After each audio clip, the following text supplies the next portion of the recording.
Welcome to our comprehensive guide on mastering Tableau, the powerful data visualization and business intelligence platform that's transforming the way we understand and interact with data. In this video, we will embark on an exciting journey to equip you with essential skills that will elevate your data analysis capabilities to the next level. Whether you're a beginner looking to get started or an experienced user aiming to refine your expertise, this video has something for everyone. We will dive into the art of building compelling visualizations, ensuring you can communicate your insights effectively and with impact. You will learn how to organize and manipulate data efficiently, setting a solid foundation for your analysis. Furthermore, we will explore the intricacies of dashboard design, enabling you to create interactive and intuitive dashboards that can drive decision-making processes in any organization. By the end of this video, you will have a robust toolkit for Tableau skills, empowering you to harness the full potential of your data. So grab your coffee, open up Tableau, and let's get started on this exciting journey to becoming a Tableau master. Craving a career upgrade? Subscribe, like, and comment below. Dive into the link in the description to fast-track your ambitions. Whether you're making a switch or aiming higher, Simplilearn has your back. If you want to enhance your career as a business analyst or a data analyst with Tableau, here's some quick info for you. Check out Simplilearn's Tableau Desktop Specialist Certification Training Program. This program is perfect for aspiring Tableau enthusiasts, aspiring business or data analysts, or even for professionals looking to switch their careers. With this course, you can learn how to prepare data, create interactive dashboards, and analyze outliers. You will get dedicated live sessions by industry experts and capstone projects to showcase your Tableau skills. Hurry up and enroll now. Find the course link in the description box and pinned comments. So my name is Abdul Rahman. You can call me Abdul. Yeah. You can call me Abdul. I'm a Microsoft certified trainer and I'm certified data scientist and data analyst by Microsoft. So I have done Black Belt in Six Sigma and I do have knowledge on ITIL version 3 and version 4. Overall, I do have 15 years of experience in data analytical domain. And I do deliver trainings offline and online on various BI platforms. Power BI, Tableau, ClickSense, and Advanced Excel, whatnot.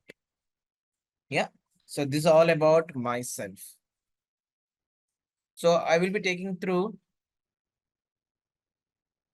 this Tableau session. Okay, we'll have almost 8 weeks, 8 weekends, I guess. But yeah, 8 weekends.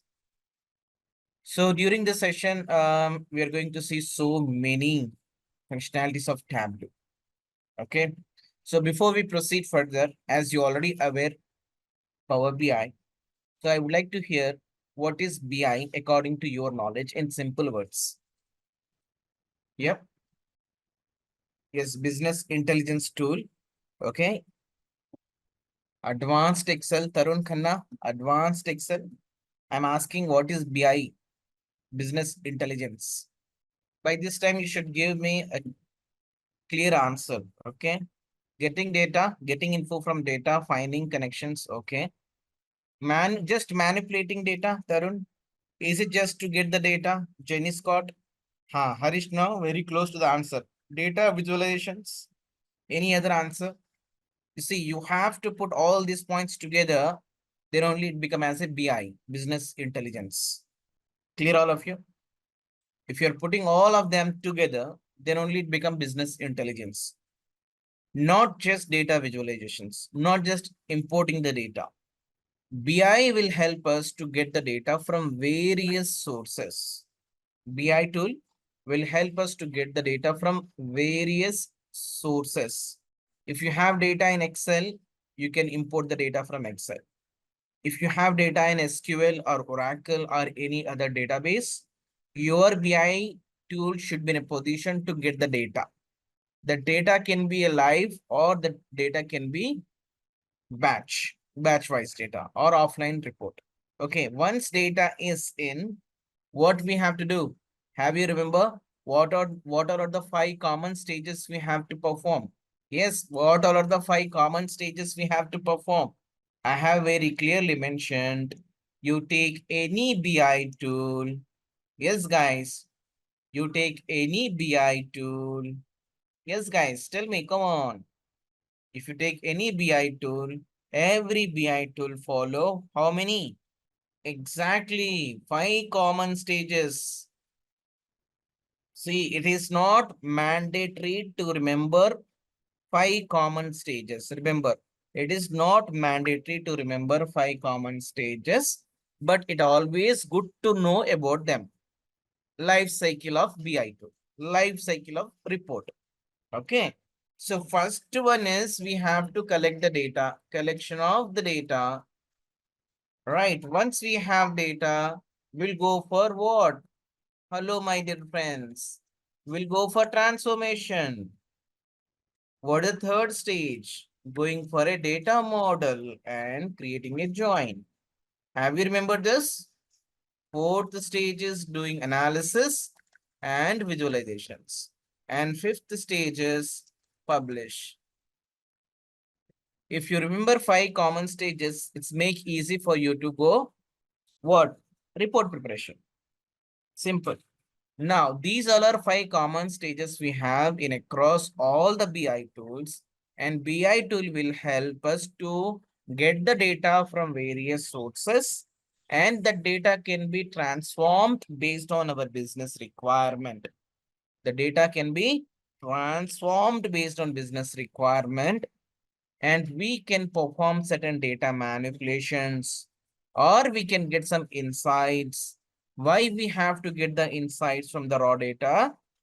To take a decisions. Now, in simple words, by the help of BI tool, what we can do? We can extract meaningful information. We can extract meaningful information, or we can find what? Patterns, or we can bring insights. Okay. And see, you have raw data. You are going to perform certain calculations. Why? To get some meaning out of it, to find out certain patterns, to get more insights. Yeah. Why we have to do all these things? Why we have to do all these things? Why I should find out the patterns? Why should I find out the insights? Why? Come on, why? Why we should do all these things? Come on, guys. Why we should do all these things? To solve the business, correct. To solve the business issues, right? Or this BI tool will help us to take wise decisions, actionable items. Got it? Clear, all of you? So this is the use or purpose of having a business intelligence tools.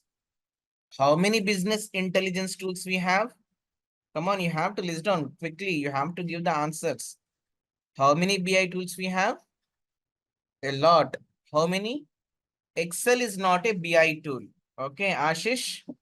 Ashita Saraf, no problem. Good to see you, Ashita. Okay. Remember, Excel is not a BI tool. Clear? Who asked this? Who said this? Ashish. Ashish, correct yourself. Okay. Now we do have Power BI, we have Tableau, right? We have ClickSense, we have Zoho, right?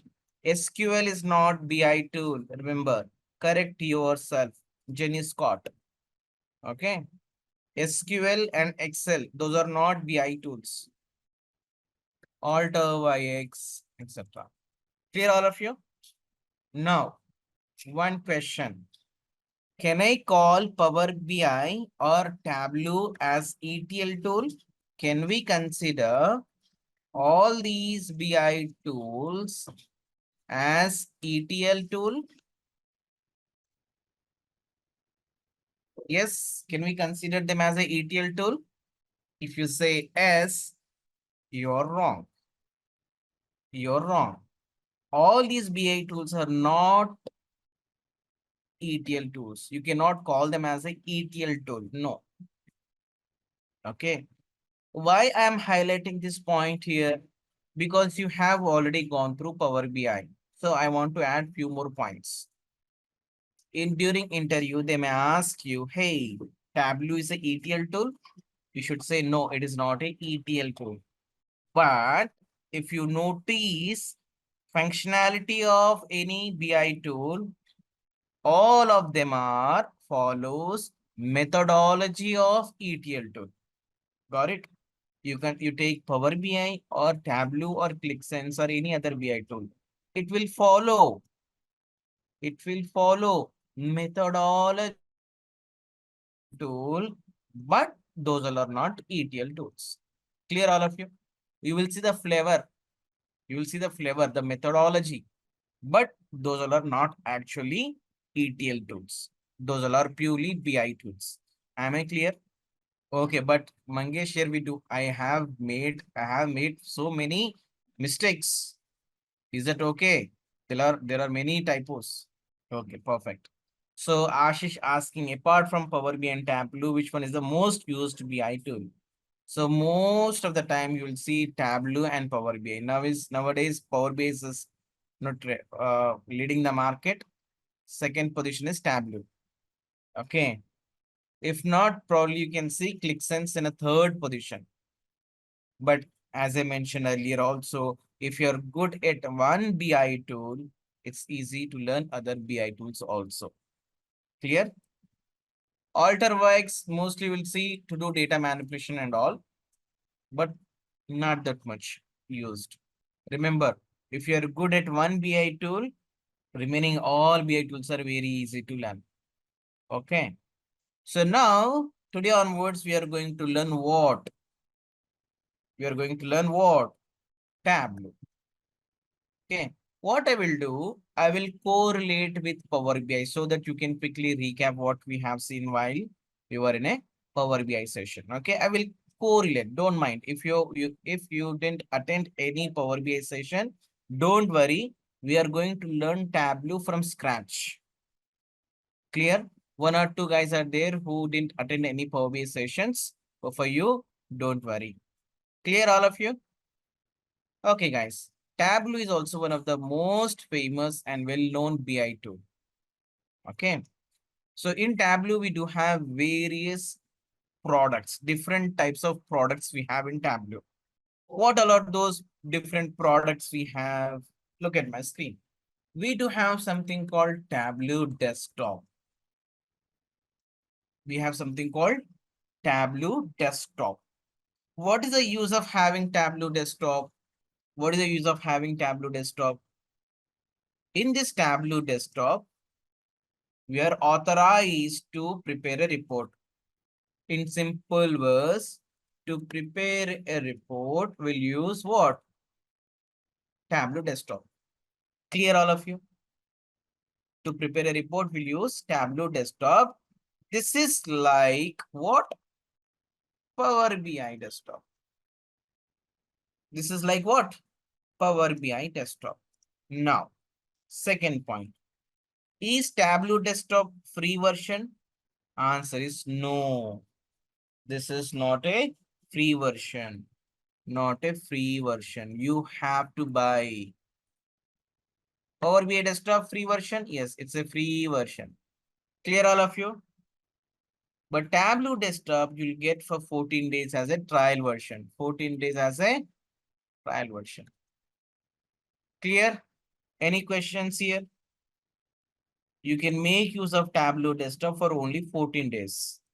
You see, Tableau Desktop is used to prepare a report as Power BI Desktop. Okay. And it is not a free version. You have to pay. Okay, no, okay. You have to pay. Okay, no problem. But for 14 days, yes, you can use it. Okay, now wait a minute. Do we have any open sources for this Tableau? Answer is yes. What it is? We have something called Tableau Public. We have something called what? Tableau Public. What is the use of this? So this is also to prepare a report. This is also used for to prepare a report. Again, it's a free version. It's a free version. You see, something you are getting for money, something we have no paid version, and something you are getting for free. That means what? There must be some difference between these two, correct? There must be few differences between these two. So you'll see Tableau Public with the limitations as it's a free. We'll have a Tableau Public, it's a free version, but we'll have few limitations.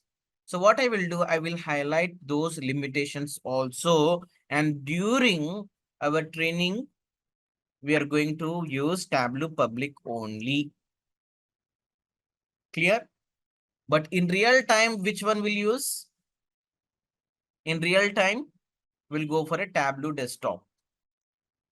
We'll go for a Tableau desktop, but during training, we'll go for Tableau Public. Clear, all of you? Perfect. I have a question. Since Power BI, Tableau are programming to primarily make reports out of the given data, which is most preferred and why? Power BI is mostly used because it's a free version. Okay. It's a free version. Mostly nowadays, Power BI is being used. Beside the free version, last time I highlighted few points. Since Power BI is a Microsoft product and we all are already using so many Microsoft products. Let's say operating system, Windows, yeah, and database, SQL, and you can see the email for sending emails, we'll use Outlook, and to have a chit chat with our colleagues, we'll use Teams. And when it comes to cloud, we'll have Azure, and we have a SharePoint from Microsoft, whatnot. So these many products we have been using. So when I use Power BI also, that will make us, yeah, to integrate without any challenges. Got it? Not more features. I would say you will not get any issues. You'll not see any compatibilities issues. And is easy to comparatively, it's very easy. If you compare Tableau and Power BI, Power BI is a bit easy because Power BI is an advanced version of Excel. But when it comes to Tableau, Tableau also very nice. We have very nice interface. Plus, when it comes to huge amount of data, Tableau is the best one. Okay, performance wise, Tableau is the best one. And when it comes to map visuals, you have more scope to customize map visuals. And you have more scope to, customize dynamic visuals in Tableau. Got it? And Tableau is an older one.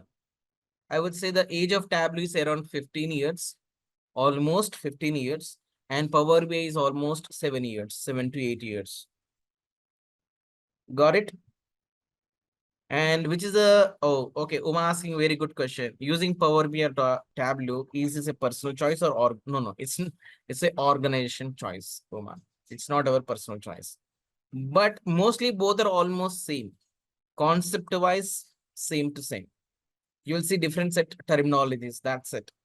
Interface is a bit different, but concept wise, all BI tools work in a similar way. Clear, all of you? Any questions? And Tableau is very expensive.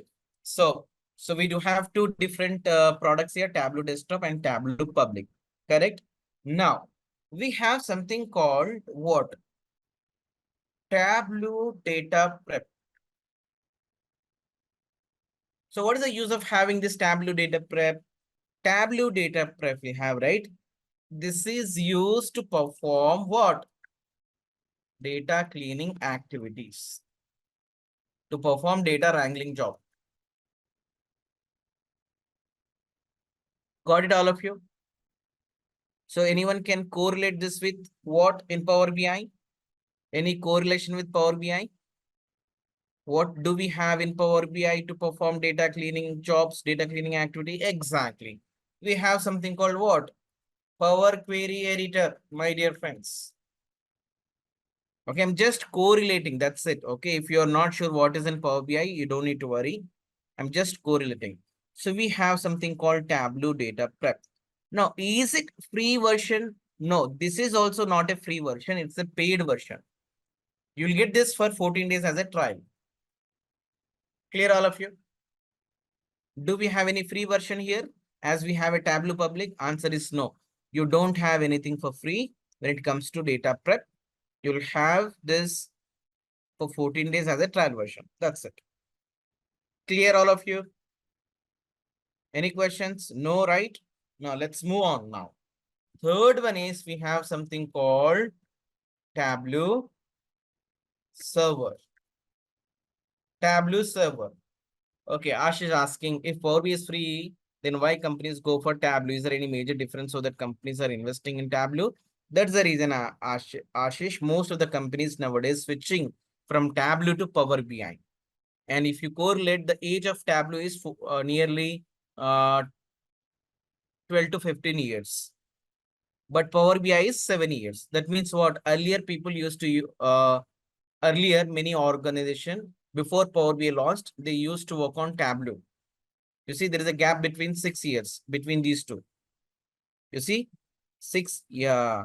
So now, since there was nothing except Tableau, so they used to have Tableau. But again, as I mentioned, in terms of performance wise or visual wise or interface wise, Tableau is a really good one.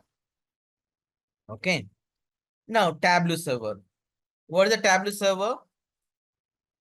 To share our reports, to share reports to end user, we'll go for a Tableau server. And this Tableau server is nothing but what? On-premises server.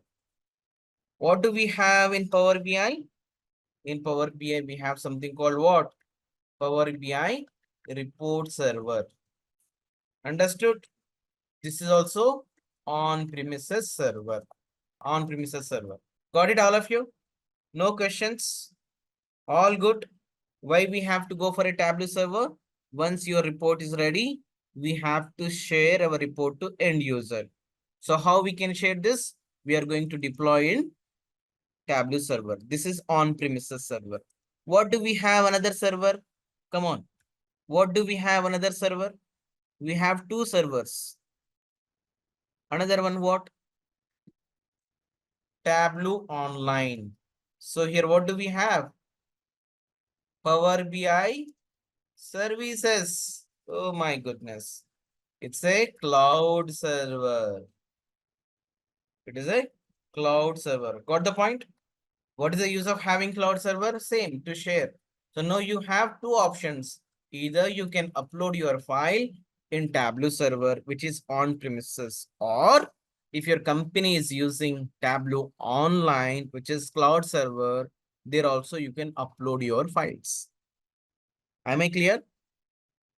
You have two different servers. One is Tableau server and another one is Tableau online. Tableau server means on premises. Tableau online means cloud server. And these all are paid versions. By the way, you're not getting anything free here. Tableau online also you'll get free only for 14 days as a trial version. After 14 days, you cannot use that cloud server. Remember. Perfect. Now, we have something called what?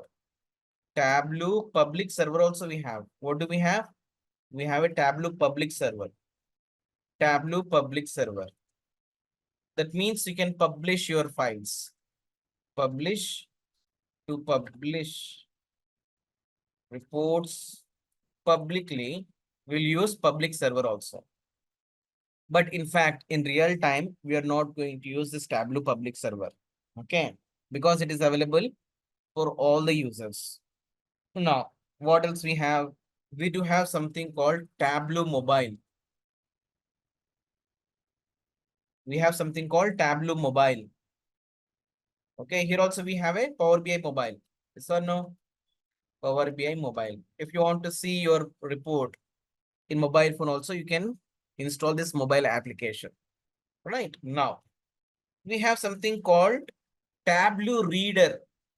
This is just to read your report. To read reports. We cannot edit this. We can't edit report, but we can read it. But we can read report. Clear all of you? It is an interview question. They will ask you how many different products we have in Tableau. You see, we have Tableau desktop. We have Tableau desktop where we are going to prepare a report. Got it? It's a paid version. And we have something called Tableau public, which is free version, and it is used to prepare a report. But in general, in real time, we are not going to use this Tableau public. Okay. But Harish Kumar, guys, we are going to use Tableau public during our training period. Okay. Now we have something called Tableau data prep. We'll use this Tableau data prep to perform the data cleaning activity we can perform. And few data cleaning activity can be performed in Tableau desktop also. This Tableau data prep, it is launched just 5 years before. This Tableau data prep launched almost 5 years before. Got it? Why they have introduced data prep? Earlier, we used to perform all data wrangling job being in Tableau desktop. But what is happening? Because of to avoid performance issues, Salesforce team launched Tableau data prep. And what they are saying? Hey, dude, if you want to make any data transformation, make use of Tableau data prep. Once data is cleaned, you can get this clean data in your Tableau desktop. Anyway, we are going to see this Tableau data prep. I will highlight once again what is the flow in real time. Okay. For time being, what you can understand, these many products we have. We have something called Tableau server, which is on-premises server used to publish our files. And we have another server called Tableau Online. It is called cloud server. And this is also used to publish our files. And we have something called Tableau public server. And we have Tableau mobile phone. And finally, we have Tableau reader. Got it? Now, these many tools we have. Okay, let's see. We are going to use Tableau public. Okay. Okay, now. Shall I go to next level? You see my screen. Tableau desktop is not a free version, but we are going to get 14 days trial version, right? So here, almost every quarter, Salesforce team will release new updates. They will release new versions. Okay, just look at my screen. We do have so many versions in Tableau. Guys, I have just given 3 Excel files in chat box. I request you all to download from chat box. Okay. So group and replace, pivot example, and sample Superstore data set. Okay. Okay, just look at my screen for time being. So here we were talking about Tableau desktop, right? So this desktop is used to prepare a report. So here we do have many different versions. Okay, guys, there are many versions now. If you see here, I'm going to share this link very shortly. Just look at my screen. So these all are different types of versions. If I open this 2024, so here we do have 2 different versions. 2023 under this. So during interview, they will ask you definitely, what is the latest version of Tableau desktop? It's an interview question. They will ask you, what is the latest version of Tableau? So before you go to interview, one day before, so you have to check what is the latest version. Clear? And they will ask you on what how they will put this question. Okay, what is the latest version you're working on? Don't give this answer that I'm working on 2024. No. No one will use latest version in real time. Clear? Probably you can say you're working on 2022 or 2021.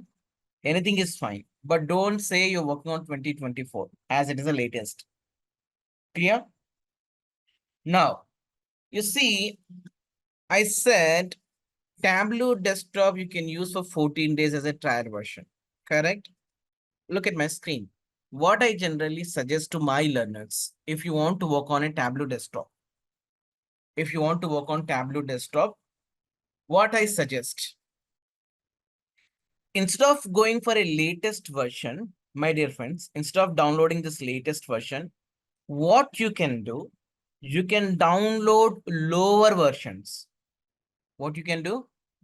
You can download lower version. Listen to me very carefully. Let's assume that we have downloaded 2022 and we worked on 14 days on this. After 14 days, what will happen? You cannot open this application after 14 days. After completion of 14 days, you have to go to next version. You have to upgrade 2022.2 to 2022.3. Again, you can use this for 14 days. After 14 days, what you can do? Again, you can go for a next version. You have to upgrade your product to next versions. Am I clear? If you really wanted to work on a Tableau desktop, this is a workaround solution. Am I clear, all of you? This is just a workaround solution if you really wanted to work on Tableau desktop. Okay. Now, you can say, you can ask me, hey, who is going to install after every 14 days? Is there any workaround? Answer is yes. One workaround is every 14 days you have to go for a next version. If you don't want to do this, there is another workaround. What it is? We have something called Tableau Student. We have something called what? Tableau Student.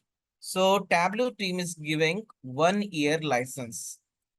They are going to give you one product key. We would say license. It's a license. You see, Tableau for students. In order to get license, you have to submit your student ID card. Okay, you say get Tableau for free. So here, we offer free 1 year Tableau license to students. What you need, you should have at least student ID card. And remember, student age must be greater than 16 years, 16 plus. Yeah. If you have your school email ID, college email ID, that is also fine. Within 4 hours, you are going to get a license. That license can be applied in Tableau desktop. You can use it for 1 year. Clear? Am I clear? You don't need to uninstall for every 14 days. Is it clear? Or you want me to repeat once again? This is another workaround solution. That license can be applied in 3 different laptops. Wow.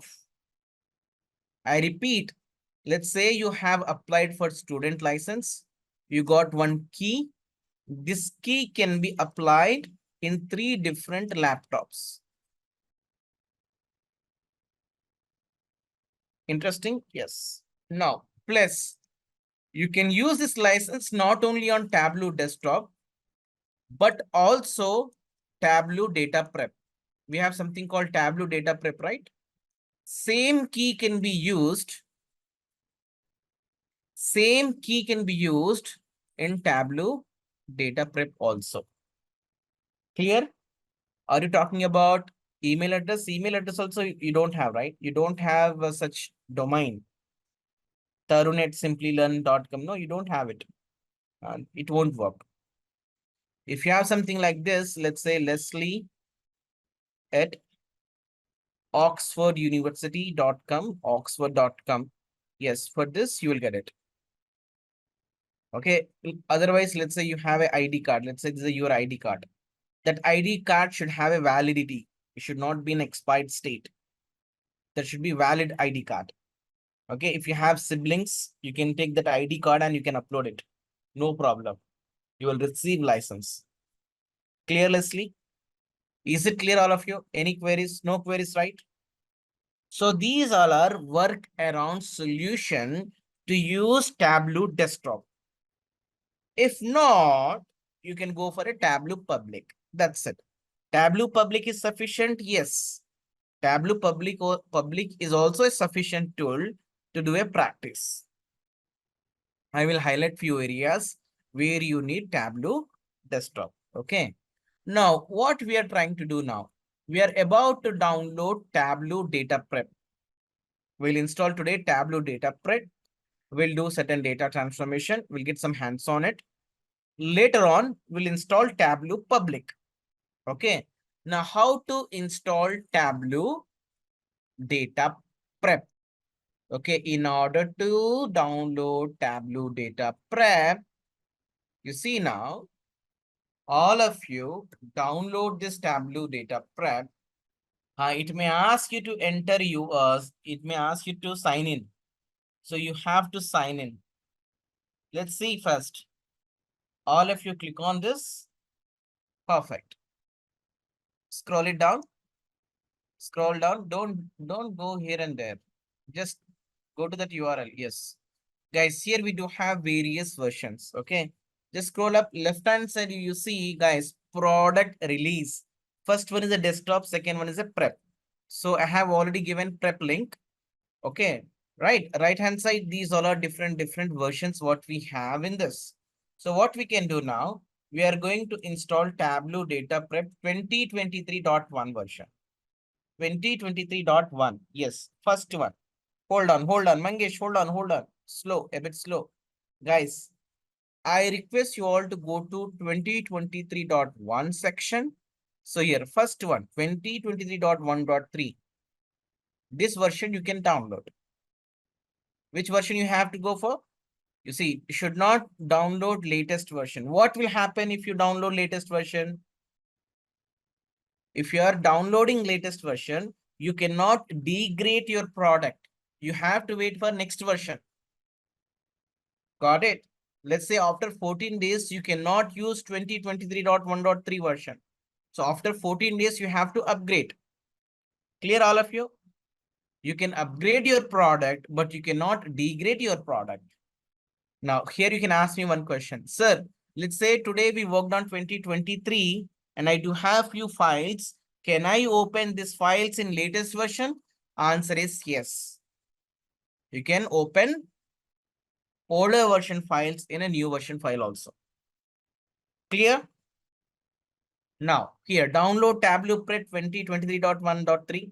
Scroll it down. Yes, click on it. Now, here it is asking you to enter credentials.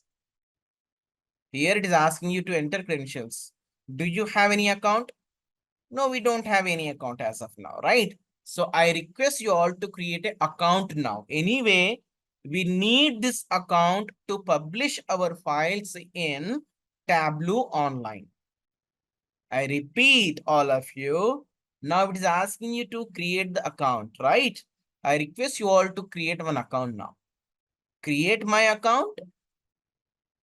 You have to enter all these details. Right hand side, go here. Yeah. Business email, Gmail account. You have to enter your Gmail account. You are going to receive one you are going to receive an email. You have to activate it. Organization, you can use personal also. Anything is fine. Company size, anything is fine.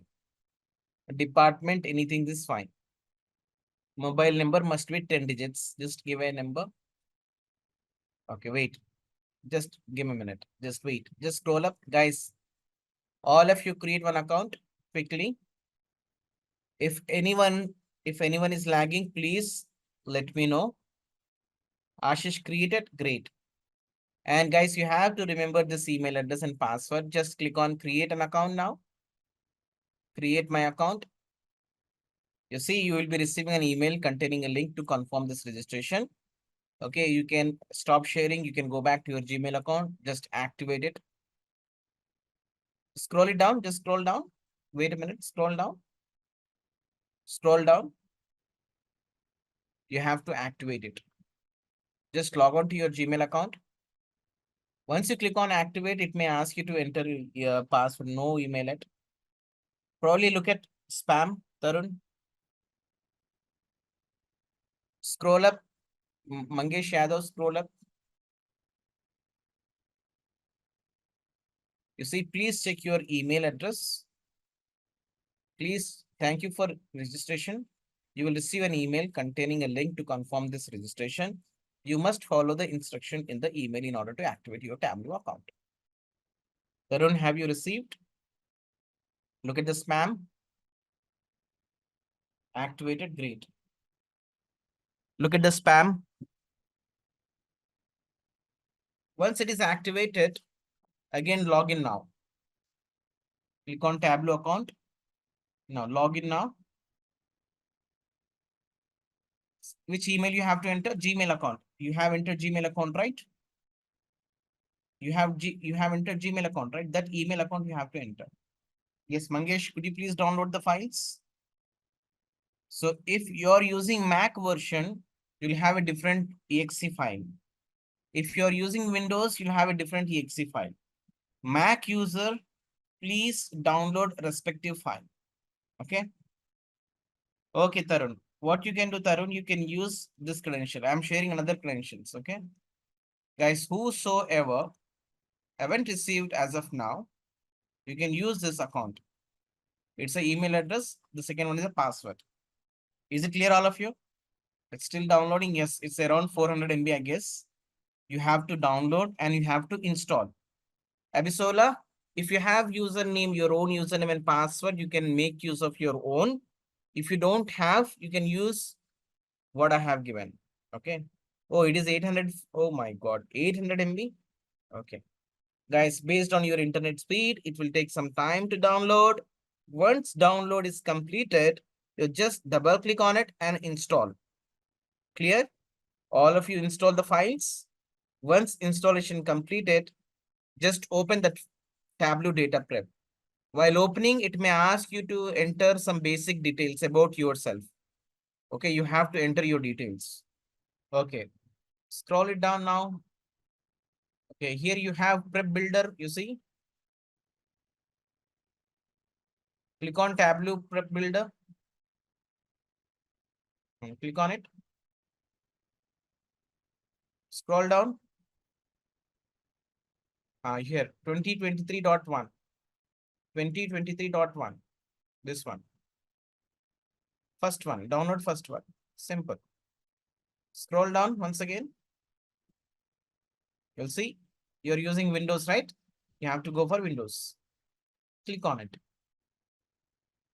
Is it done, all of you? Now, this is Tableau prep. At the same time, anyway, we are installing, right? What we'll do now, we'll install Tableau public also. What do you say, guys? Okay, I don't want to waste again some more time to install Tableau public. Let's finish this also. Tableau public. We have to download Tableau public. I am sharing another link. Guys, there is another link. This link is used to download Tableau public. Abisola, click on this link. Wait. Click on this link. Very good. This is a Tableau, right, guys? So this is Tableau public. Okay. Download Tableau public now. Click on it. Simple. You see, click on Windows. You see, there is a one message. You see, thank you downloading Tableau Desktop Public Edition. Click on Windows. Easy, right? So installation is also part of our training. You should know how to install applications. Okay. Now, what you can do, Abisola, guys, to install this, you have to go to download folder. You see the folder icon? You open, click on it. Okay, wait, you have already clicked on it. Oh my God. This is your Tableau prep. Guys, just maximize this. Now, all of you double click on Tableau prep. Double click on this Tableau prep. Double click on it. Wait. Now, do you all see this? Okay, Ashish, you see, it is not at all rocket science. You have to hit next. That's it. Just, you see, click on I have read and accept the terms of license agreement. You have to click on this. It is so easy. Yeah, click on I have read. Abisola, click on this checkbox. All right. Now, it's option don't send product usage data. It's your wish. Wait, no, let it be. All of you click on install. All of you click on install. That's it. Abisola, if you hit Alt tab, there is another window which is trying to download Tableau public desktop. Just close it. Okay, wait, let's finish this.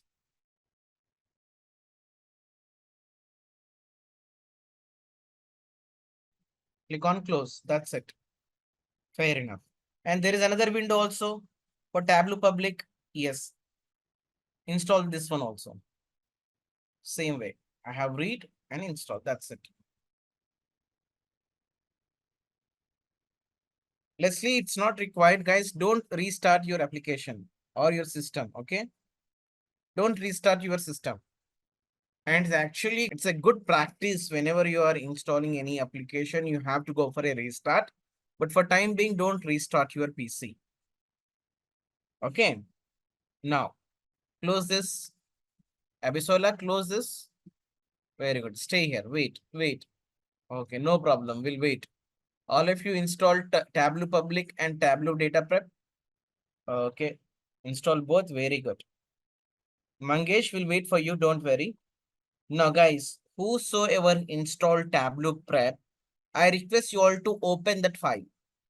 How you can open that file application? It's very easy.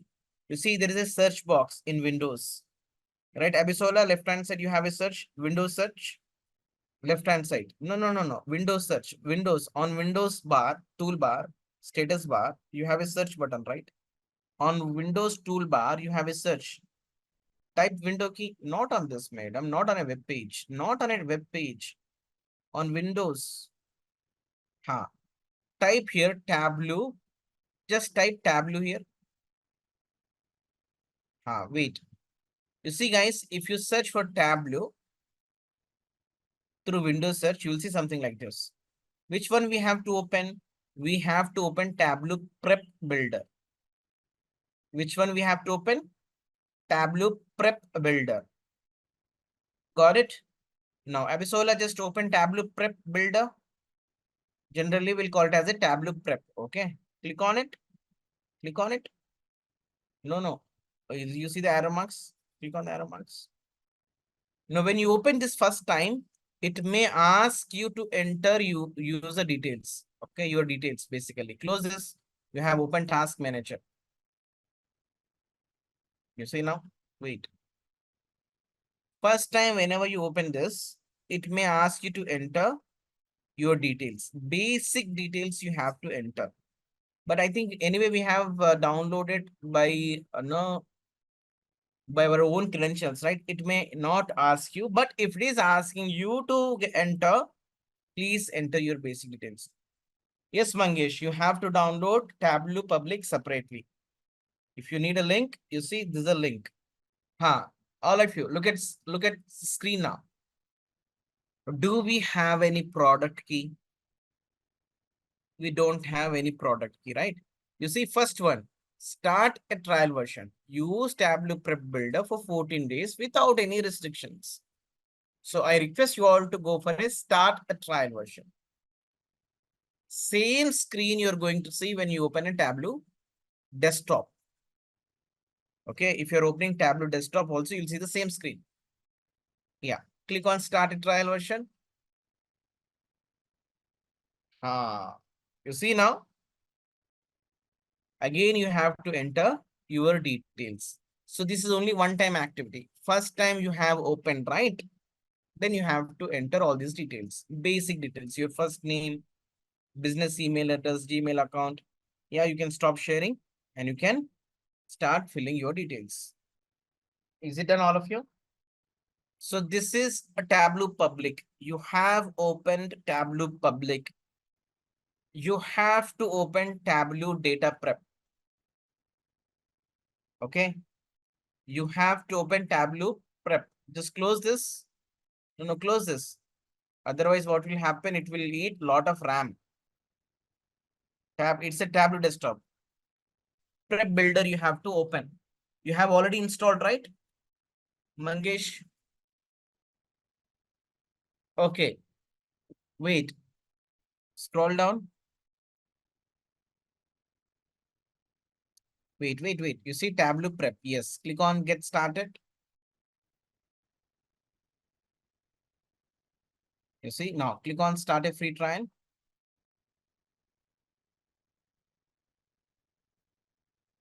Click on sign in. No, sign in. Click on sign in.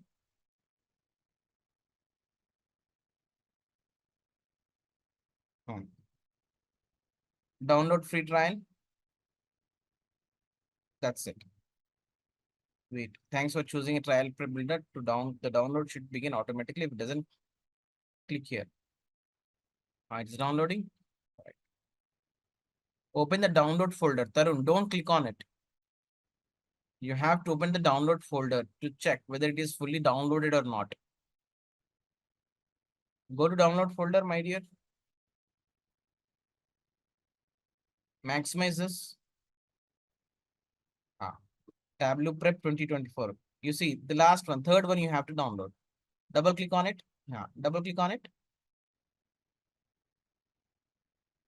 Okay, that's it. Select I accept and all and click on install. Ashish, you have to enter basic details of yourself. Okay. Your first name and last name, whatnot. That's it. Wait for a few minutes. Wait, what has happening here? Tableau Prep Builder modify setup. You have installed twice. Cancel this. Close this. Wait. Cancel. I think you have already installed Tableau Prep. Wait. In Windows search, type Tableau Prep. Windows search, type Tableau Prep. Let's see, have you installed it already? Tableau Prep. Wait. Just type Tableau otherwise. Type Tableau, T-A-B-L. Again, go to Windows search. T-A-B, that's it. Wait. Go to this one, Tableau 2023.exe version. Click on it. Click on repair.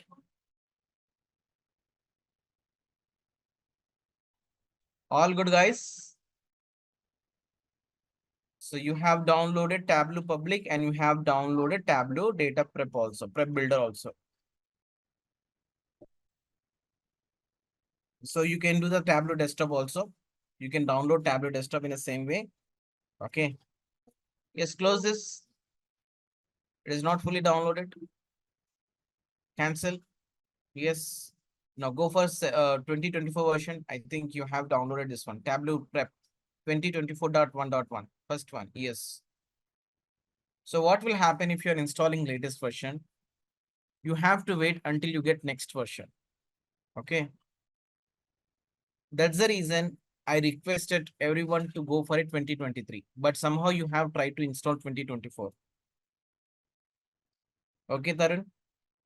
Guys, you have to follow my instructions very carefully. Okay. Tarun, is it installed? On toolbar, you have a Tableau icon. Okay, no problem. Ashish, you can close it. Wait, we don't rush here and there. You see? Setup. Successful. Close this. That's it. Now open Tableau Data Prep. Now go to search. Go to Windows search. Go to Windows search. Now type Tableau. So this is the easiest way to find out whether it is installed or not, or whether it is available in our system or not. Type Tableau. You see 2024. 2024. You have installed 2024. Yes, click on it.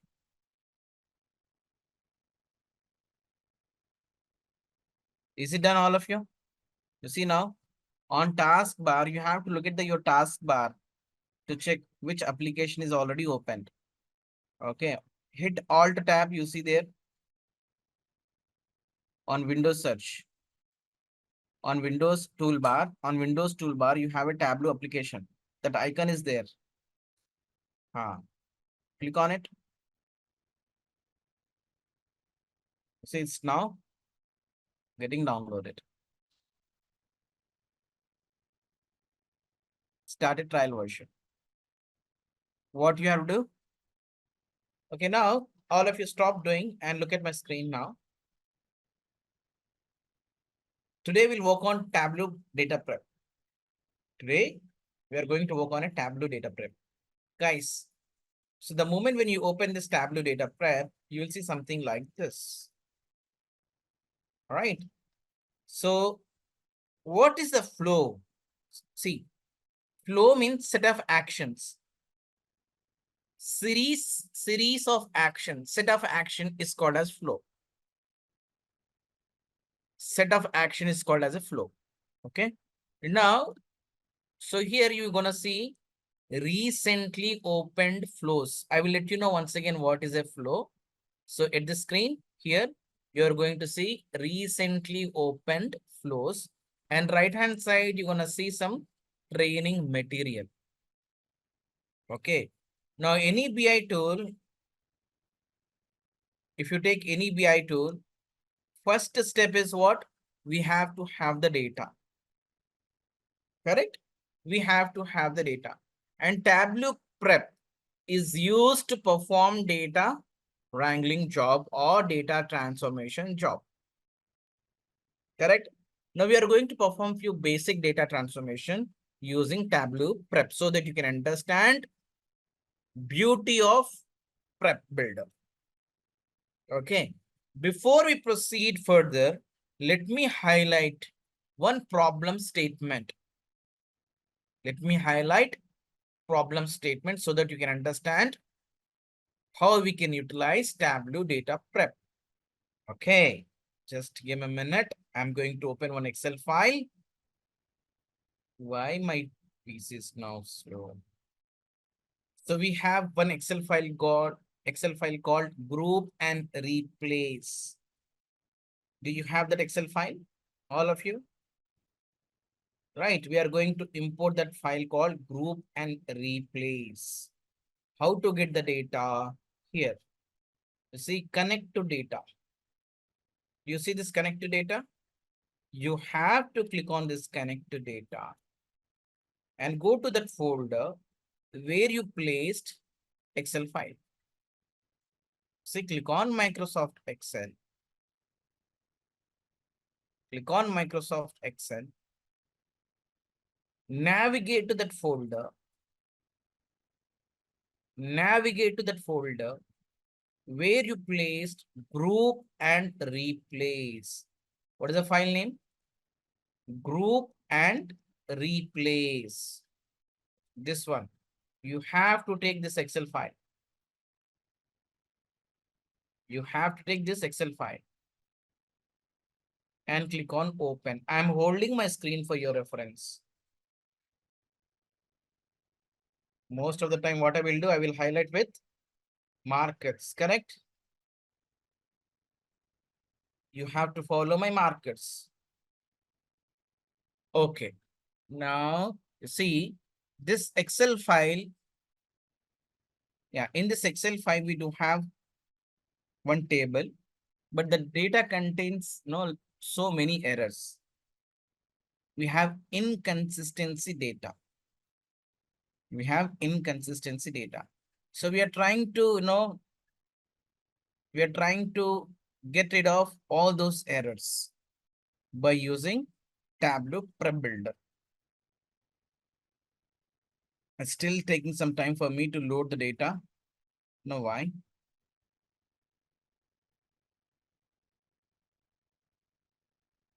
Okay. Meanwhile, try to understand this flow. Look at my screen. This is database. This is Tableau desktop. This is Tableau data prep. Tableau prep builder. And here we have a server. This can be a cloud server or anything. What is the first step we have to do? We have to import the data. All right. You see, we are importing data from database to prep. In this Tableau data prep, what we are doing? We are going to perform all data transformation. right? And this data transformation in the form of a flow, will perform all those data transformations over here. Once the data transformation is done, what we will do, we will publish this flow in the server. What we will do, we'll publish this flow in the server in real time. That means here we have a clean data. Now I would like to prepare a report. Now I do have two options to get the data. One is I can get the data from DB to Tableau desktop. But if I try to get the data from database to Tableau desktop, what I have to do here? I have to clean the data over here. This is one way. Instead of taking data from database, what I will do now, I will take this flow into my Tableau desktop. Because this is already cleaned. I'm going to perform, or I'm going to prepare a report based on this clean data. Clear, all of you? I have two options. One option is I can get the data from database. If I am taking data from database, I have to perform data transformation. Once again, being in Tableau desktop. This is one option. Otherwise, what we can do, we can take the data, or we can take the flow from the server. This flow is nothing but a clean data. So where we clean this data? Being in Tableau prep. We'll get the data from database. We'll do data transformation. Once it is done, we'll publish in the server. From there, we are going to pick in Tableau desktop. Is it clear, all of you? The flow, what I highlighted, is it clear? You have to understand this flow. Okay. During interview, if someone is asking you to how to have, how Tableau data prep will work, you have to explain this flow. That's it. Okay. Now, let me erase all these things. Let me open this Excel file. You see this Excel file, my dear friends. You see this one. So here we do have something called, let's say, Airbnb listing. In this column, let me apply the filter on this table. See here, I just apply the filter on this. Data entry guy entered this data incorrectly. Yeah, you see, for bathroom, he entered bathrooms. Somewhere he just entered BATH. You see, for bedroom, he just typed bed somewhere, bed RM, bedrooms and bedroom. You see, data is now inconsistency here. Now, if you look at the second column, spelling mistake. Beautiful with single L, double L. Difficult spelling mistake. Pneumonia, whatnot. Oh my God. You see? Understood spelling mistakes? Now, naming format. What do you mean by naming format? Let's say my name is Abdul Rahman. First name, Abdul Rahman, something like this. What has happened in few record, my name is entered as Abdul Rahman. In few more records, my name is recorded or entered as Abdul Rahman. First name, last name, first name. Okay, Harish Kumar, just we started. In first column, we have typos here. And in second column also, we do have spelling mistakes. In third column, name formatting is mismatching. In fourth column, again, spelling mistake, typos. So at the end, we have inconsistency data. Agree, all of you? How to fine tune this data? If I want to do this in Excel, I have to do n number of find and replace. Agree? How easily we can perform fine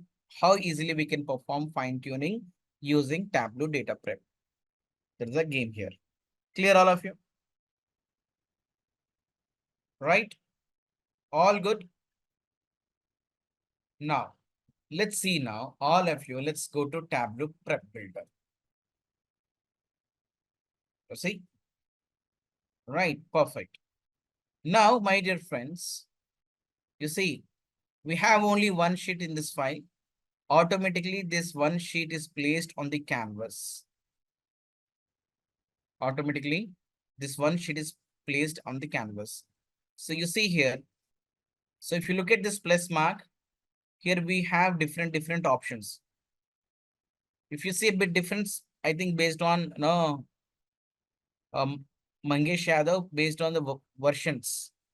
Okay, based on the version, probably you might have a different screen, but mostly you'll have the same thing. What we have done here, we just imported data from Excel. Abisola, clear? All of you see this Tableau Prep Builder? We have taken group and replace Excel file, and the sheet one already placed on this canvas. Clear all of you? Now, if I click on this plus sign, you see guys, so these many different actions we can perform. Just look at my screen. You can aggregate, almost we do have 7 to 8 actions to perform. New rows, if you want to do any aggregation, if you want to do any pivot and unpivot, if you want to join the tables, or if you want to write any script, whatnot, everything can be performed over here. Okay. Now, my dear friends, you see plus here, click on this plus, go for a first option, clean step. We are going to clean the data. What we are trying to do? We are trying to clean the data. Oh, do we have to follow step by step? No, you can do any action based on the requirement, right? You can, if you want to do directly pivot table, yes, you can do the pivot table. If you want to join the tables directly, you can join the tables. If you want to aggregate directly, you can go for aggregation. Got it? It is not compulsory. You have to execute step by step. No, it is not important. You can take any action, you can perform data transformation. So first option I'm going to take as a new clean step. All of you click on a clean step. All of you click on a clean step. Done?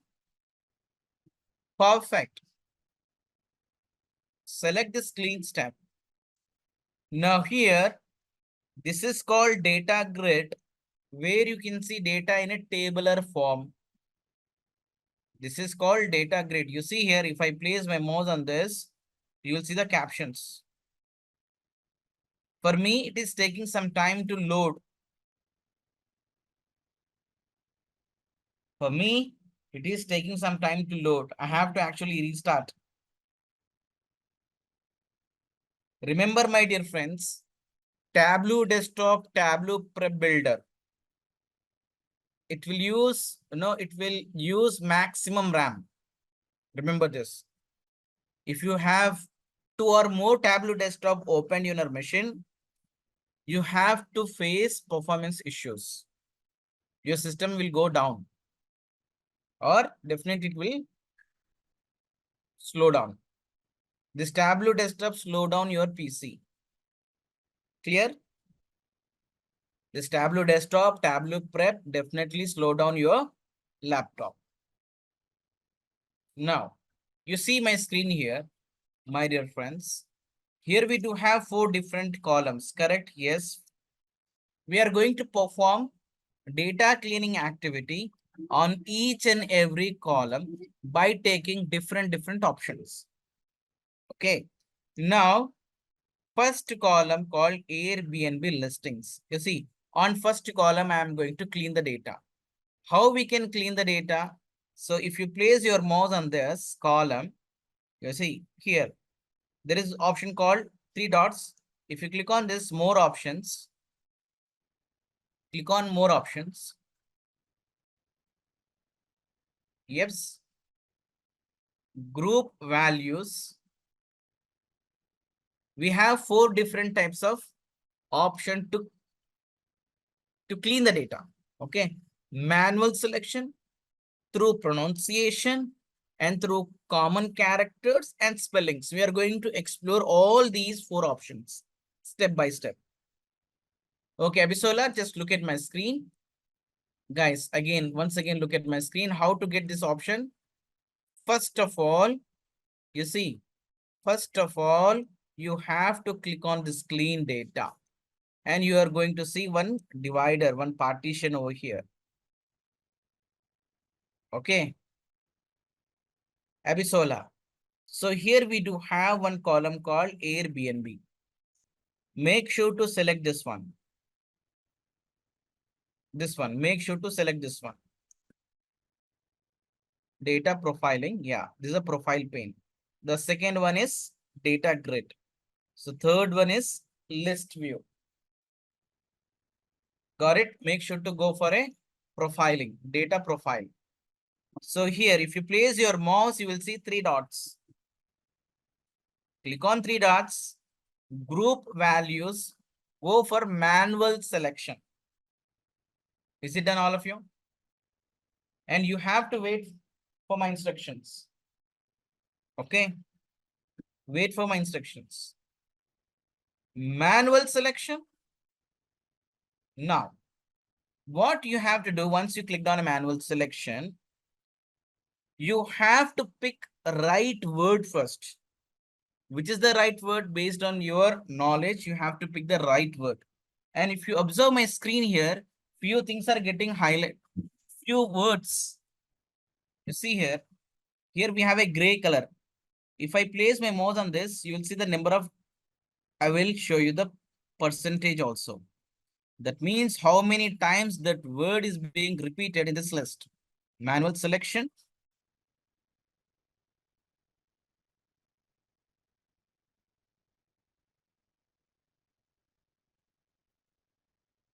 Just give me a second, guys. What's happening actually internally, few algorithms are running. You see here, my screen. If I over my mouse on this word called bathroom, right? So this word actually repeated 16 times. Right? This bathrooms, you see, this word is actually repeated only once. Clear? So what we have to do actually, we have to pick right word. We have to pick the right word. How would I know? You see, if this word is repeated most of the time, so I assume this is the right word. So all of you click on this. Group values, manual selection. Manual selection. Select the first one, this one, bathroom, which is right word. Got it? You see now? So this is now become main word. Now what we have to do? We have to select relevant words. You see, BA. Look at my screen. I'm selecting this. So this BA will become as a bathroom. BATH. Select this one. Got it? Bathrooms. Select this one. Wait for a couple of seconds. Okay. PA. Is it clear, all of you? First, you have to select main word. Later on, you have to select relevant words. Actually, you're adding all these words. Okay, you're not getting this? You see here, 3 dots, Ashish and Abisola. Here, why? Okay. Share your screen, Abisola. Where you placed your mouse? Guys, all of you look at the screen now. It's taking some time to load. Wait. You see 3 dots there? Click on it. Group values. Don't you see group values? Don't you see manual selection? Actually, it is not yet fully loaded, due to which you got that error. Got it? It is not fully loaded, due to which you are getting that error. In fact, I am also having the same issue, right? You have to wait for some time. That's it. Okay. Now close this. You see clean one. Select the clean one and delete it. No problem, guys. It takes some time because in backend algorithms are running. Yes. You have to pick only relevant words. Once you pick relevant words, you have to click on done.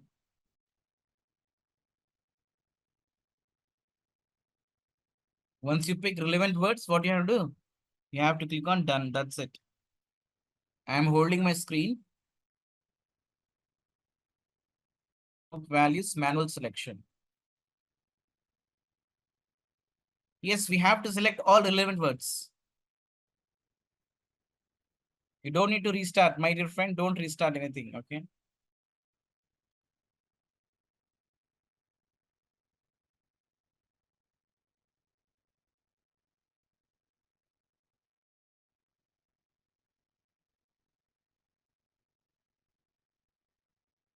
If data is not yet loaded, just wait for a few more seconds.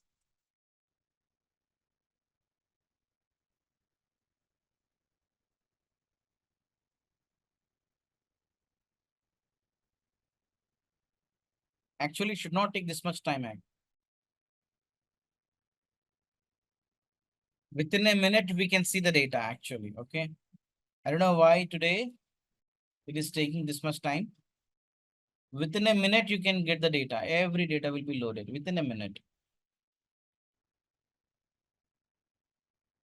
I think so because of the older version. No, in fact, I have worked on this 2023 also. It should not take this much time. Yes.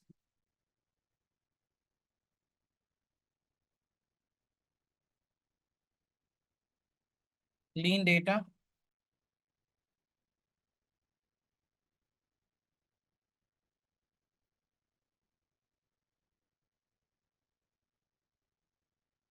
Manual selection.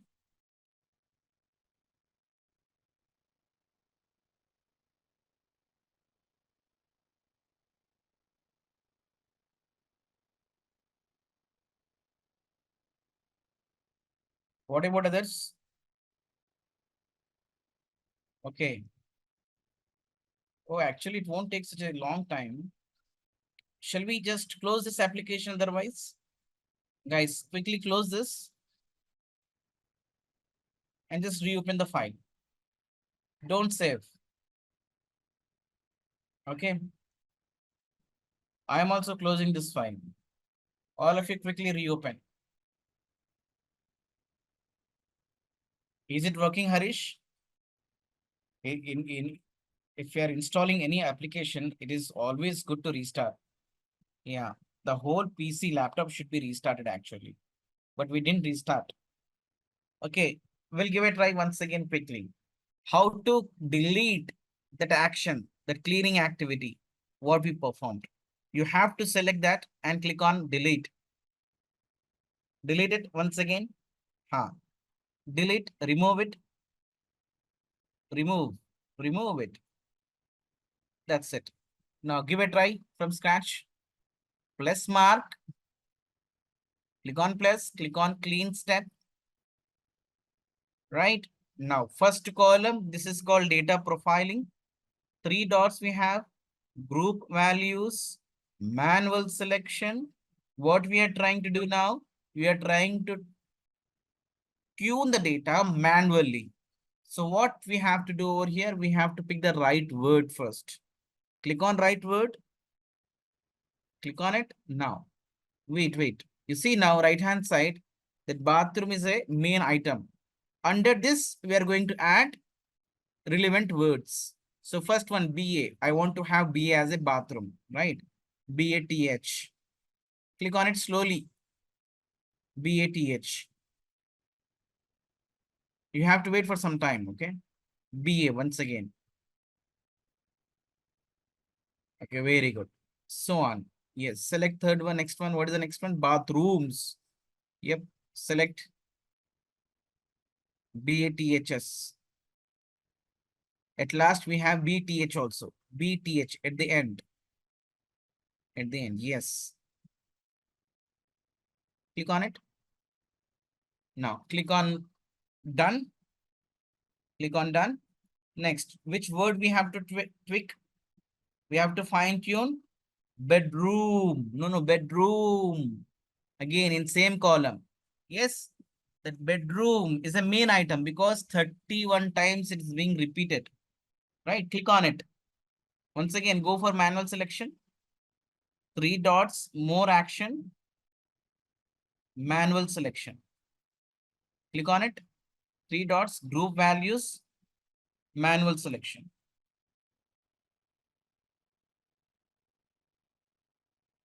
Click on bedrooms. Right. Now, again, you have to add all these. You have to add all this text. Click on checkbox. Click on it. Bed, BD, BDRM,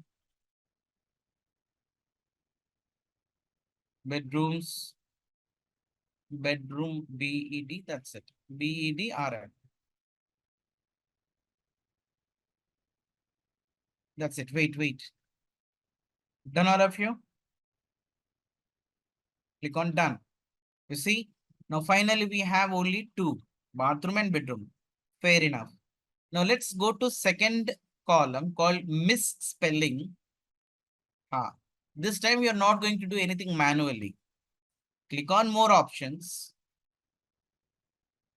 group values, pronunciation. The second one. Wait, hold on. On second column, guys, we have to go for pronunciation. In backend, algorithms are running based on pronunciation. It will tweak the data. Simple. Now give it right. Automatically data gets updated. You see, wow, done. You see, oh my God, wow, it's a magic. Yes or no? Click on done. Perfect.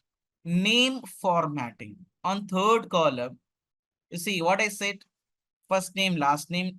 In few records, we have last name and first name.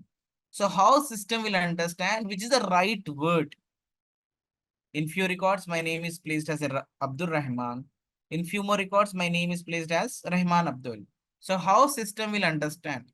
So system will understand based on number of occurrence. You see Dorian Gray. You see there is a Dorian Gray. So 31 times it is repeated. And there is another one called Gray Dorian. See next to next. Yes. 2 times just repeated as a Gray Dorian. So which is the right word or name? Dorian Gray is the right word. So system will take only those name or those word which is repeatedly most of the time. Okay, now go to more options once again. Group values, common characters. Common characters. Third option. Done. Click on done. Perfect. Now typo, give a try. Tableau and Tableau spelling is incorrect, right? Tableau. Click on more options. Group values. The last one is called spelling. That's it. Done all of you? No queries? You see now, whatever we are making changes, if you want to undo any action, you see left hand side, there is one option called changes. You see Harish, left hand side. No, not there. Right before that column, Airbnb listing column, you have one separate section. Not there, my dear. Under data profiling. No, my dear. Where you applied all those things? Where is the data profiling? Profile pane. Just now we have applied, right? More options. Where is the more option? 3 dots. Right before this, left hand side. Yeah, you see changes. Open it. Open that particular section. Guys, you see, every action will be recorded over here. Right? In Power Query Editor, we have a what? Query settings. Under query settings, we'll have all actions, right? So from here, you can undo any last action. How you can undo? If you place your mouse on anywhere, on any action, you will see X mark. You see, you can edit and you can undo. Clear? But don't do anything. Now, my dear friends, now we have fine-tuned the data. Once data is cleaned, what we have to do? Once data is cleaned, what we have to do? We have to wait. We have to export. Now, here we have two options. Remember, as I mentioned, in real time, what will happen? We are not going to export this data on our local machine. No, we are going to publish this flow in the server. Okay. How you can publish this in the server? If you go to file or publish, go to top left corner file. Just look at our screen now. Don't click on publish. Go to left hand side. Top left corner, we have something called file, right? Top left corner, file. Click on it. Wait a minute. You see, guys, one option you can save this locally. Okay. Or else you see export package flow. You can export this or you can publish this in servers. But we don't have server now. What we are going to do, we are going to export this clean data in the form of Excel. How to export this data in Excel? You see now, there is a plus mark, right? Clean activity. There is a plus mark. Harish, yes, on this flow, click on plus mark, all of you. Click on it. Yes. You see, last action called output. Output. All of you click on output. We are just trying to export this data in Excel or .csv file. Okay. Done. Wait a minute. Wait a minute.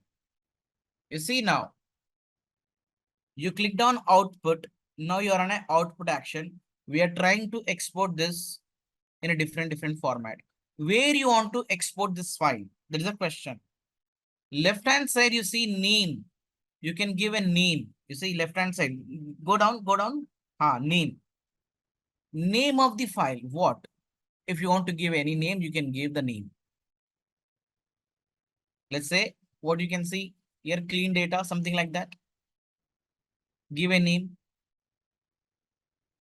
Clean, anything is fine. Where you want to save this file, you have to remember this location. If you want to change, yes, you can change it. Okay, if you want to change, you can change it, but let it be there. But you have to remember this. In which format you want to see this data? You see output type. There is a small drop down. So we'll talk about what is this dot hyper.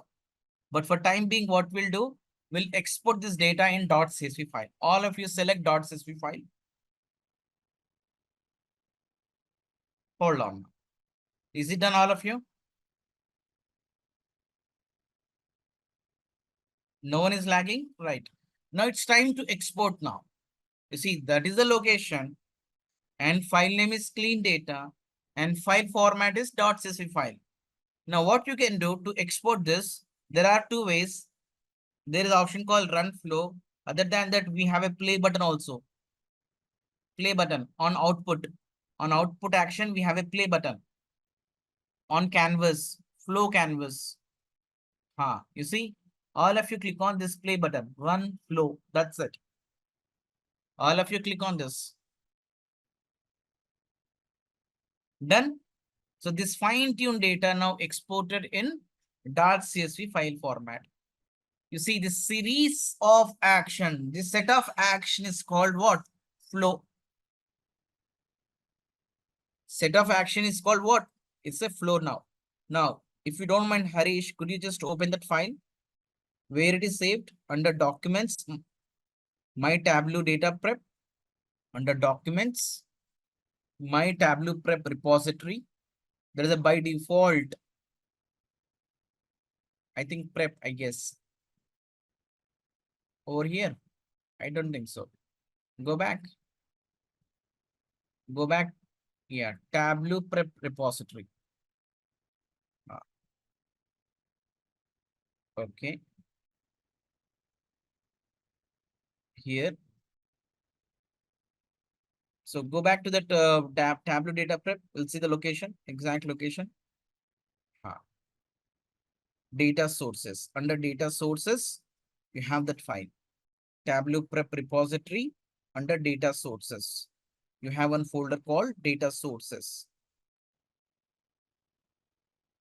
Tableau prep repository. No, my dear, under Tableau prep, yes. Under prep repository, here you have a data sources. You see now, clean data. Just open this. Just double click on this. Is it open? Yes, guys. You see, it's very easy, right? Just double click. Harish, you didn't double click, I guess.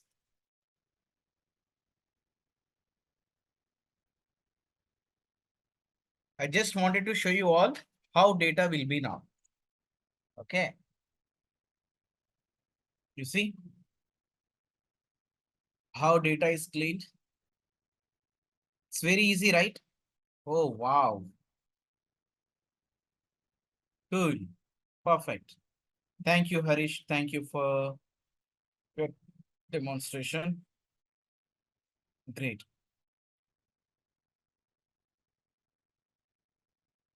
Now, again, what we will do now, we'll check how to pivot the data.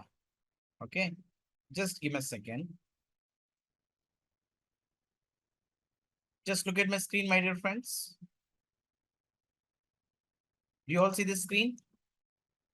Yeah. Now,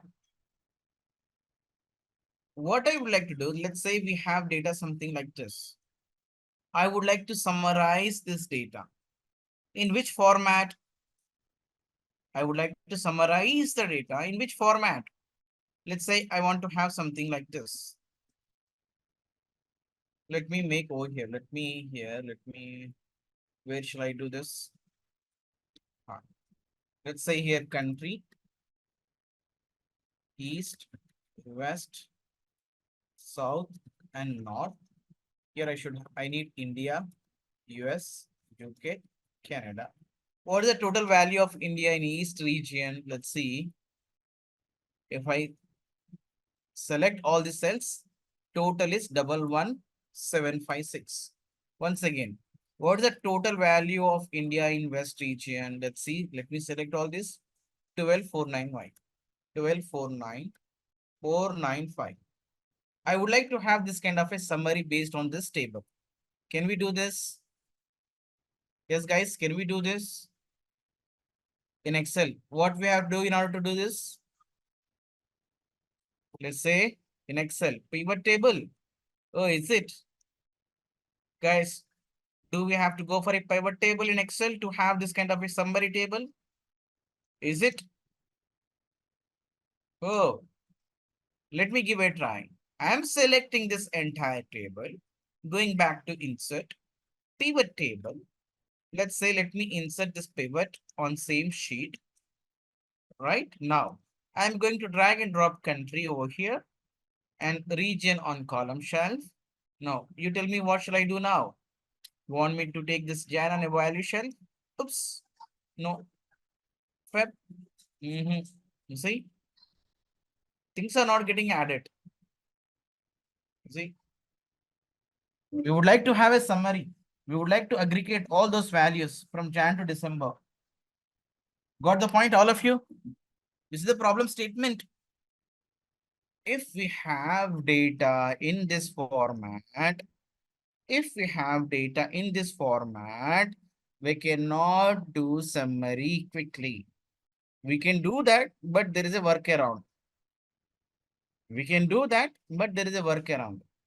But can we summarize the data? No. Directly, we cannot do summarize.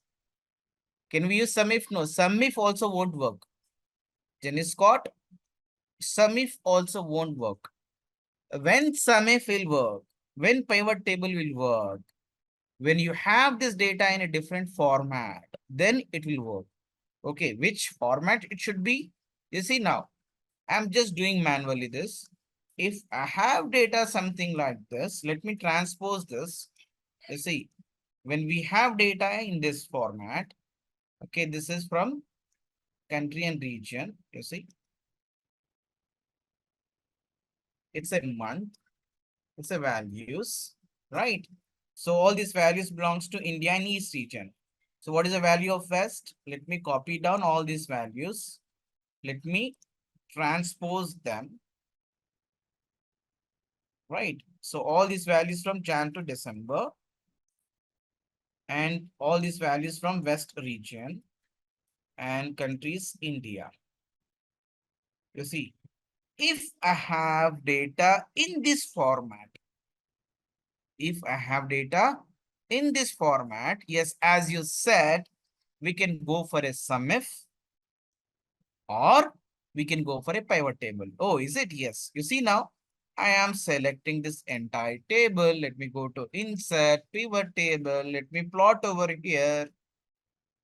Now let me take country on a row shelf, region on a column shelf. You see now value should be on a value shelf. Oh, wow. You see how easily we can summarize it? Got the point?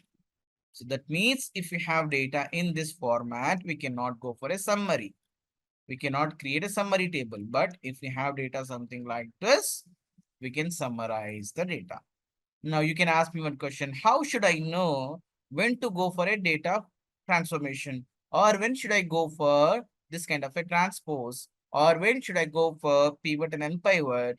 Answer is based on some experience or based on some practice. You'll get to know how to or when to or where to go for pivot and unpivot the columns. Clear all of you? Is it clear all of you? Yeah, but if it is Excel, it really takes a lot of time to transpose all these things, right? If it is Excel, it takes a lot of time to convert them from column to rows. But you see, if you use Tableau Data Prep, you can do this very quickly. Oh, is it? Yes. So I request you all to load this pivot example file in Tableau Prep. Now, question. Do we have to open a new Tableau Prep? No. Not required. You have already Tableau Prep open, right? You have already opened Tableau Prep, right? Again, go back to connect to data. See, go to connect to data. Pick Excel. Take the Excel. Go for pivot example and click on open.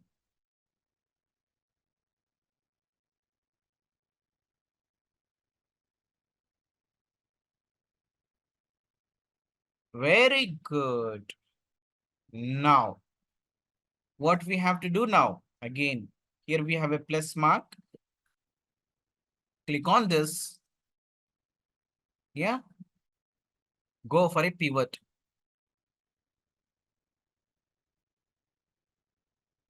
Click on this pivot. Sorry, click on this plus mark. Go for a pivot. Done all of you? Now, look at this. Abisola, here you have to click on this plus mark. Take a pivot table. Take pivot table. Make sure to select this table pivot action. Okay, then only you will see all these options. Now, what we have to do here, my dear friends, here under fields, you have these many columns, right? Yeah. You have these many columns. You see columns to rows. Which one you have to convert column to rows? You have to convert month. All right. So we have all months in columns. We have all months in columns. We have to convert them into rows. Got it? Now, simply drag and drop this Jan under this one, this area, pivoted fields, drag and drop. You see, just drag and drop. Jan, okay. Next, Feb, where is the Feb? Feb. Just drag and drop. Clear all of you? Just look at my screen. Just drag and drop over here, pivot values. Drag and drop.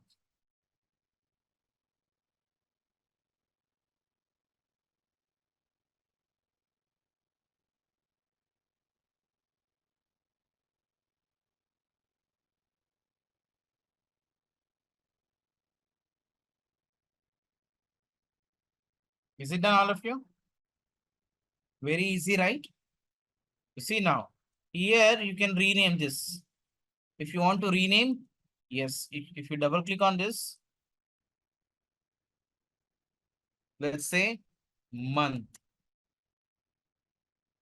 Just rename this as a month. Double click, that will allow you to edit. That will allow you to edit. Clear? Very easy. Now, once you have done this, once you are done with this, what we have to do? We have to execute this flow. To execute the flow, click on plus, click on output. Click on output. Okay, now file name, it's your wish. Unpivot table, it's your wish. And this location, it's your wish. If you want to change this, you can change it or let it be open. I'm going to export this in .csv file, right? .csv file. Now you can click on this play button to run this flow. So this entire stuff is called as a flow. This is a flow. This is called a flow. Okay. Now all of you execute this flow. That's it. In real time, do you think that we are going to execute this locally? No, right? Keep that in your mind. Remember, in real time, we are not going to execute anything locally because we'll have lot of data. The data will not be stored in our machines. What we'll do? We'll export this flow. Sorry, we'll publish this flow in the servers. Okay. Now, let me open that file. Let me go to that folder. See, this is my folder. Right, let me open this. It just here for your reference, I'm opening this Excel file. You don't need to open this, okay? Just have a look. You don't need to open this. Okay, guys, just look at my screen now. Oh, wow. Now, easily we can go for a pivot table now. I'm going back to pivot table. This is only for your reference, my dear friends. You see? Country on erosion, region on evaluation. Pivot values, boom. My goodness. So crazy. Yeah. Very easy, right? Great. Now let me close this. You don't need to open this Excel file. I just opened to show you all output. In the saved folder, what is the status for? Where? This is actually, if you see, my laptop is connected with OneDrive. This is not synced with my OneDrive. Got it? Okay. Okay, now let's again go back to few other simple stories. What we can do, we'll go for a union. We'll see how to append the data, how to consolidate the data. Okay, so let me show you problem statement. So let's say we do have 3 to 4 different tables. We would like to make it as a master table by consolidating data from different tabs. Okay, so we have seen in Power Query Editor how to append the data. You see, same data we have. It's a north table, it's a east table, south and west. We have data in 4 different tables. We would like to append the data, or we would like to create one master table. So how to consolidate this data using Tableau Prep Builder. Okay, clear all of you? We are going to see how to append the data like this. This is north data. This is east data. Something like this. Is it clear all of you? Problem statement. South table. Yes. Something like this. Yes, Abisola. We are trying to consolidate data, something like this. West table. Consolidation. We are appending the data like this. How to create this consolidation? Okay, this is my local file. I have already given this. Guys, do you have this Union Excel file? If not, let me know. I will share it. Okay, let me share this file. Okay, no problem. Okay, all of you download this Excel file and quickly load this. Quickly load this. How to load the data? See, click on this plus. Click on this plus. Click on this Excel workbook. All of you take Union workbook. All of you take Union workbook.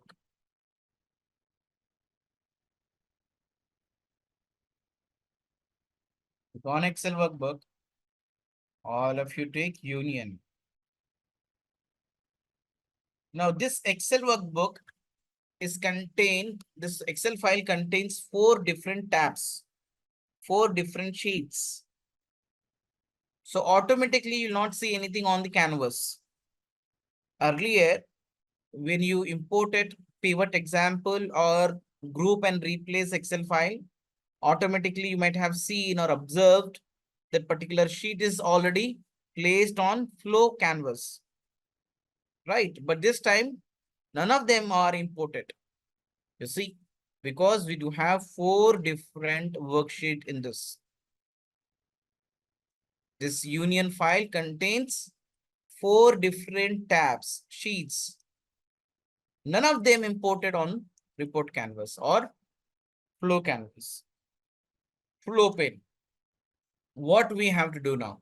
Manually, you have to drag and drop one table. That's your wish. Any table you can drag and drop manually. Drag and drop one table on the canvas. Done?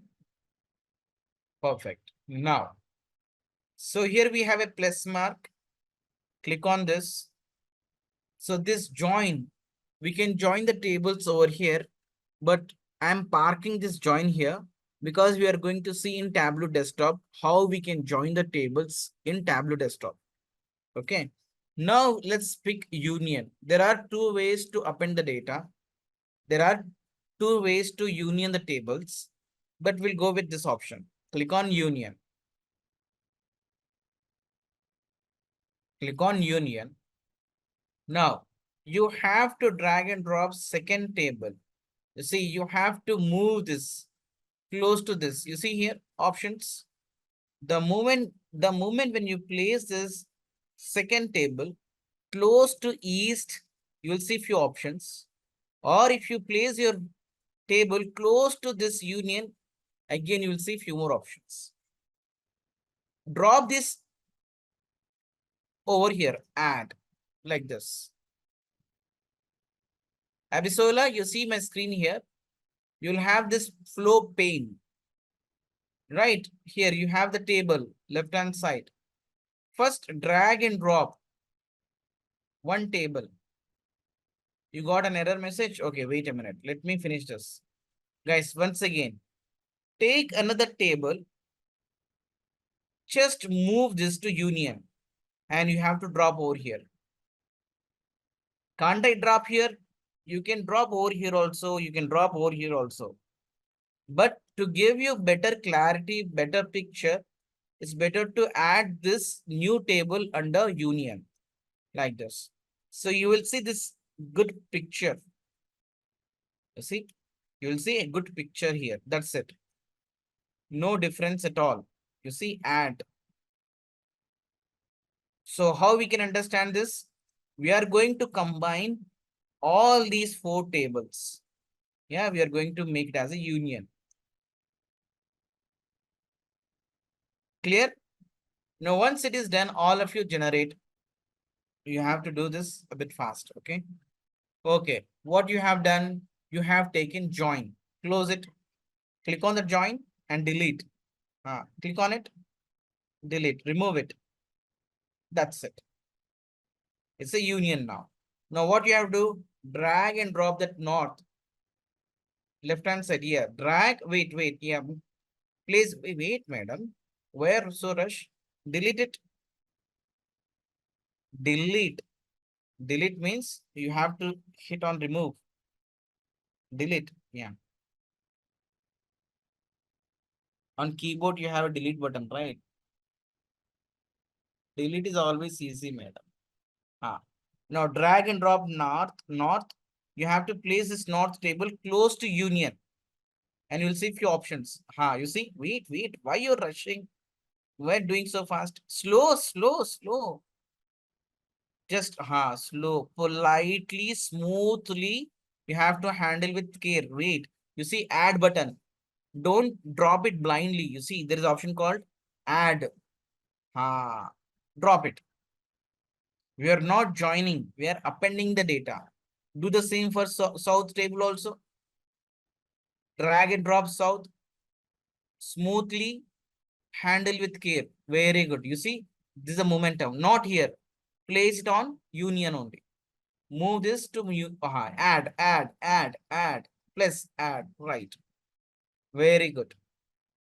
Once again, drag and drop west also, west table. Do the same thing. Smoothly you have to handle. Very good. Good momentum. Yes. Go near to union. Go to near to union. Yes. Add. Yes. You see, you have taken 4 tables to do union. Okay. Join is different. Union is a different. Abisola, we have discussed. Join means adding column. Simple word. Join means adding column. Union means adding row. What we are doing here? We are adding rows. We are appending the data. Clear? Guys, you have to remember in simple words. Okay. You have to remember only in simple words. Now, to see this output, what we have to do again? Click on this plus, click on output.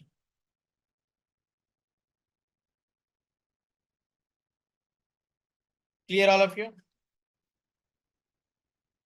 And you don't need to see output, my dear friends. Click on output.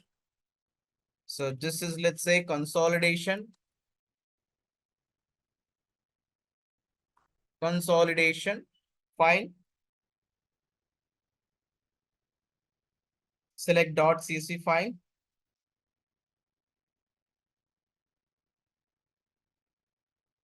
Click on run flow. That's it. Okay. Perfect. Now, what we will do now, we are going to import the data. Oh, we have been doing the same thing, but this time we will load sample superstore data. What we'll do now? We are going to load sample superstore data set. How to get it? Once again, click on this plus. Click on this plus. Click on Excel workbook. Sample superstore data set. I request you all to take this one. Sample superstore.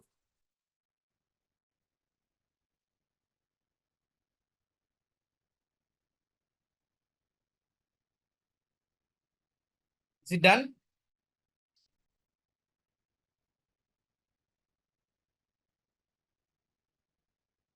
Click on open.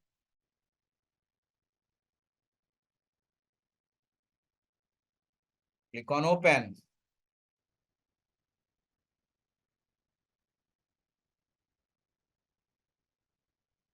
Oh, wow. This Excel workbook contains only single sheet called orders. You see now?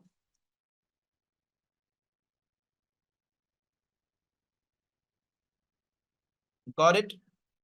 Now, what we'll do now, let's see now. Take clean step first. Click on this plus. Go for a clean step.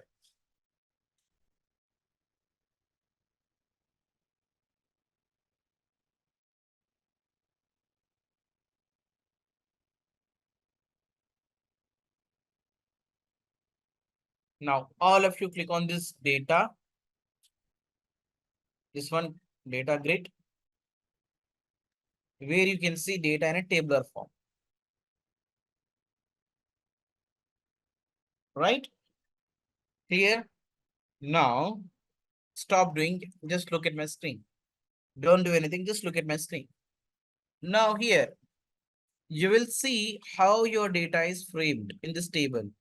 Here we do, it says you do have 22 fields, nothing but columns and 20,000 records. It's a table structure. Got it? Now each and every column is now representing with data type also. You see, it's a data type. It's a number. It's a text. It is a date. And it is also string or data type. And this is a date. Clear all of you? What is the data type? What is data type? So these are all data types. What is data type? Simple. Yes, guys, what is data type? It's basic and very, very important. You should understand you're dealing with what type of data. You're dealing with what type of data? Data type is nothing but format of data. In which format data is being stored? What is the format of the data? Is it string? Is it text? Is it number? Is it date? Is it Boolean? What type of data it is? Clear all of you? Right? Is it really important to understand data type? Last time we have discussed, right?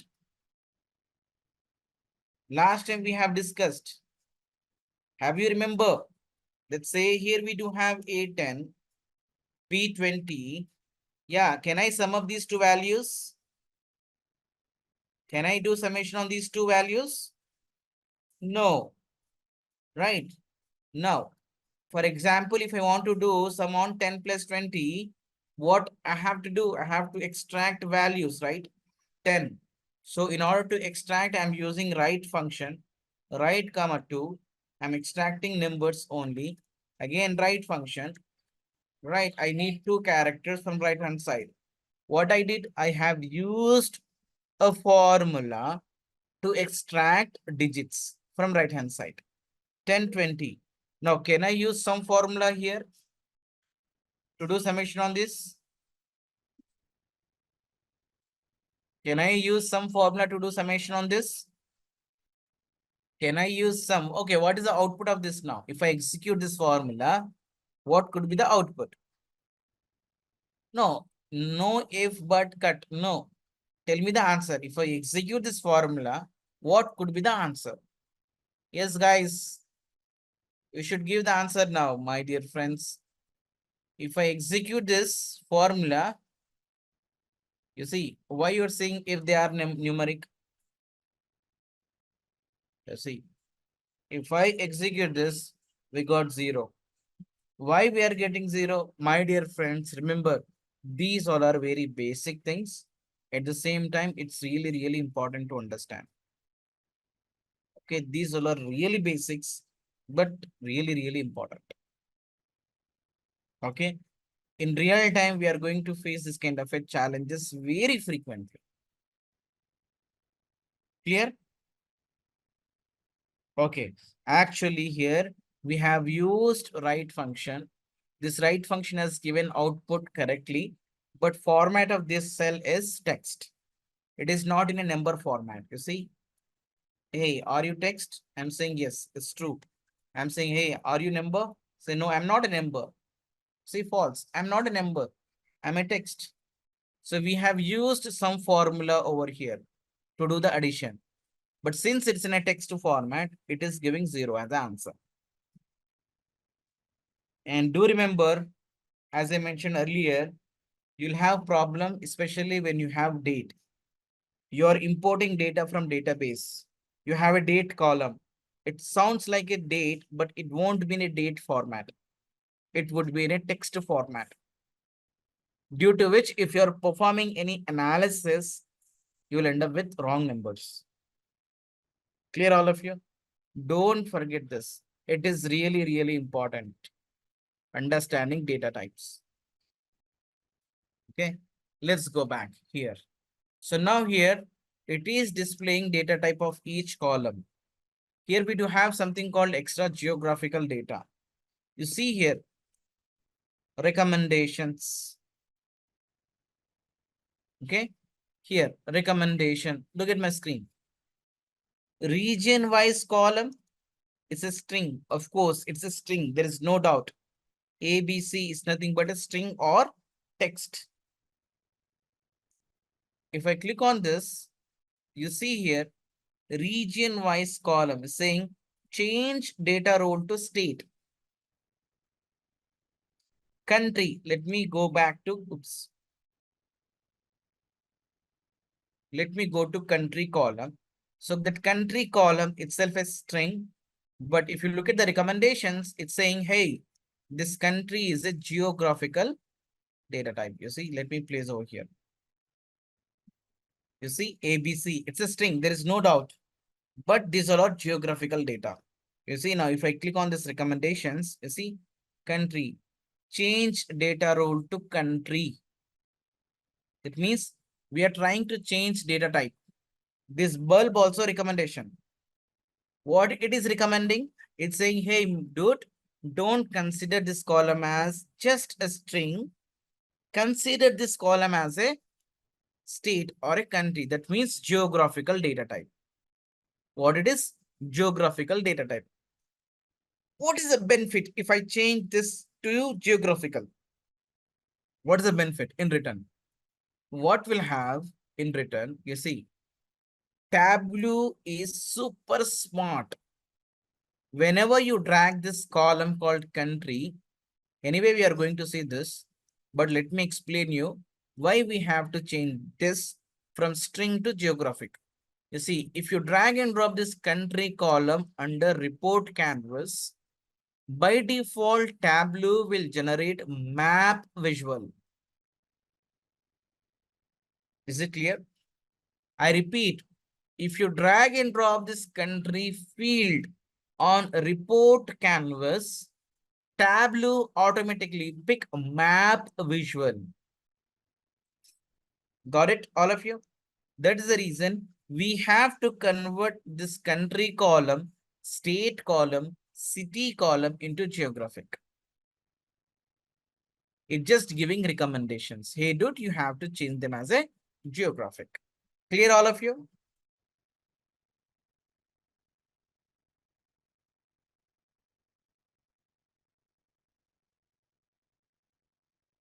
Perfect. Will you just change it? You can click on this recommendation also. It's your wish. See, at least one column you have to change. You don't need to do all. You don't need to do this for 4 columns. One column is enough. Okay. One column is enough. I just changed on country column. Done. Perfect. If you want to split the values, you see here,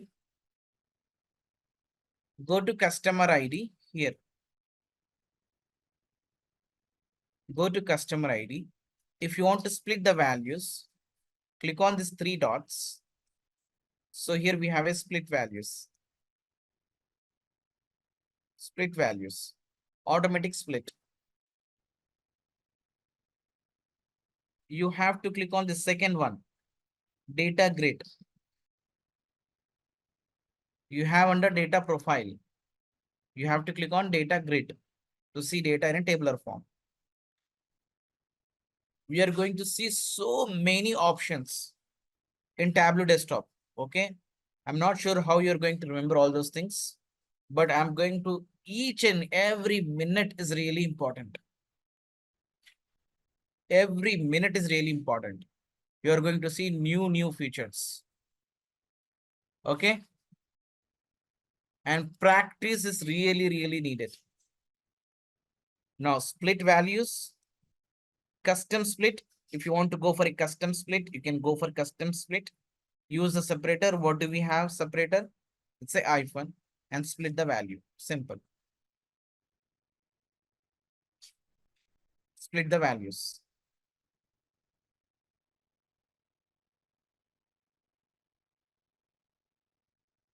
Done.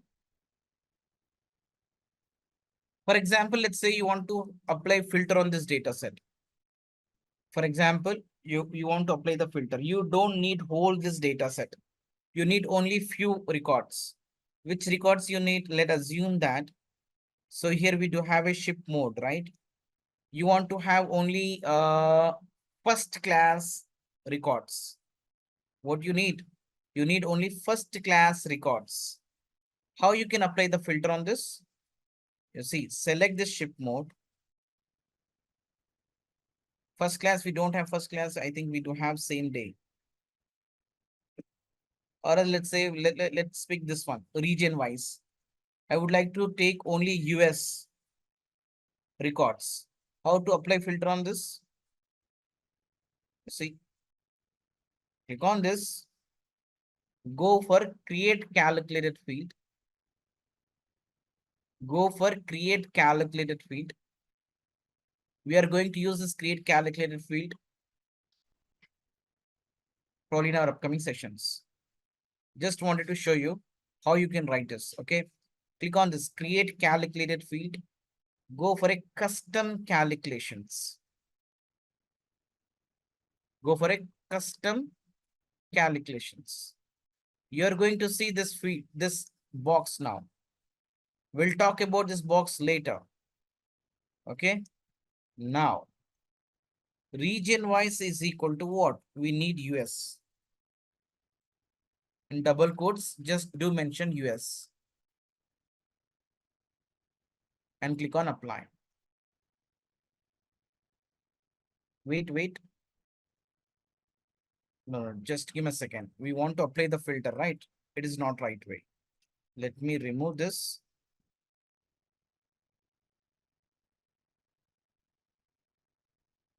We'll go for this. Click on this filter value.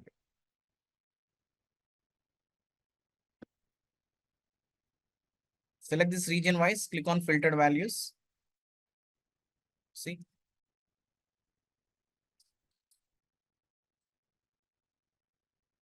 Region wise is equal to what? US.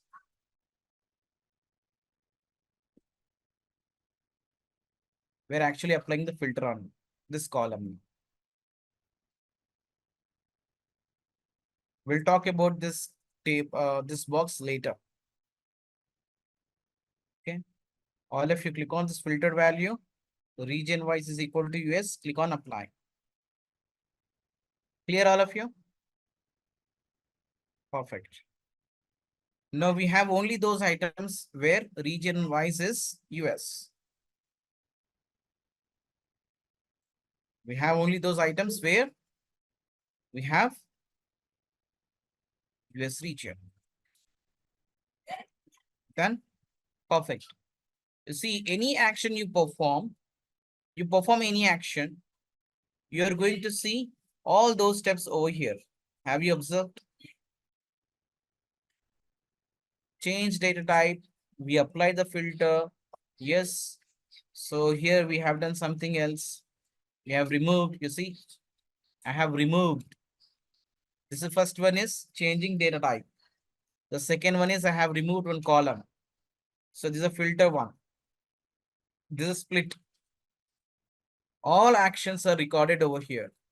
If you want to undo any last action, left hand side we have changes. From here also you can do that. Right. Now, once again, click on this plus. You see, now you can export this data.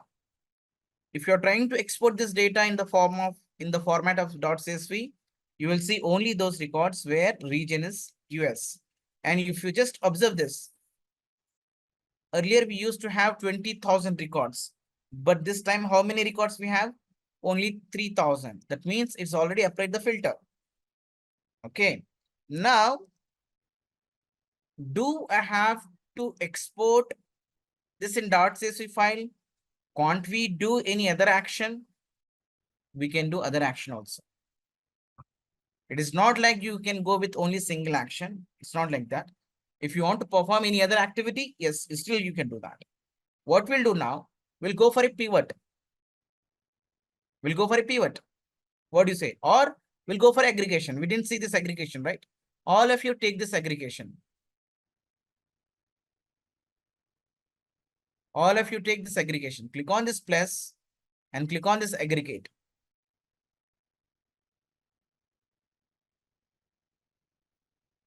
Now drag and drop this category under group field. And let's say we do have what?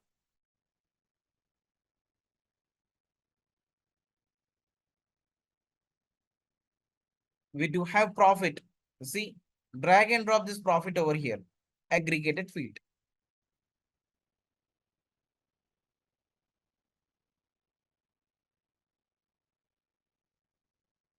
Can't we add one more dimension? No, you can add one more dimension also if you want. If you want to add one more dimension, yes, still you can do that.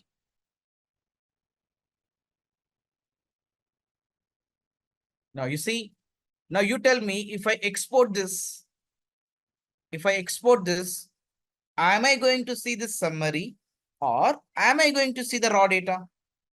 You tell me. If I export this, am I going to see this aggregated results? Or am I going to see this clean data? Ashish, we are not going to see the raw data. We are going to see the summary. Clear all of you? We are going to see the summary.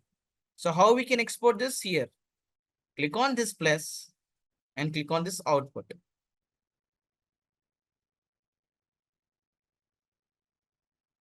Click on this output.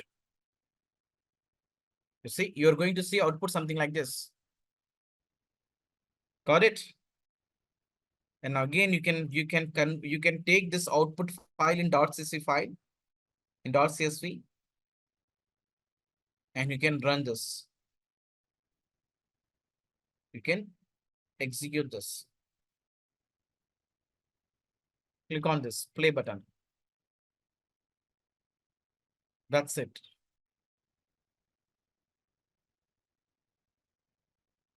Clear, all of you?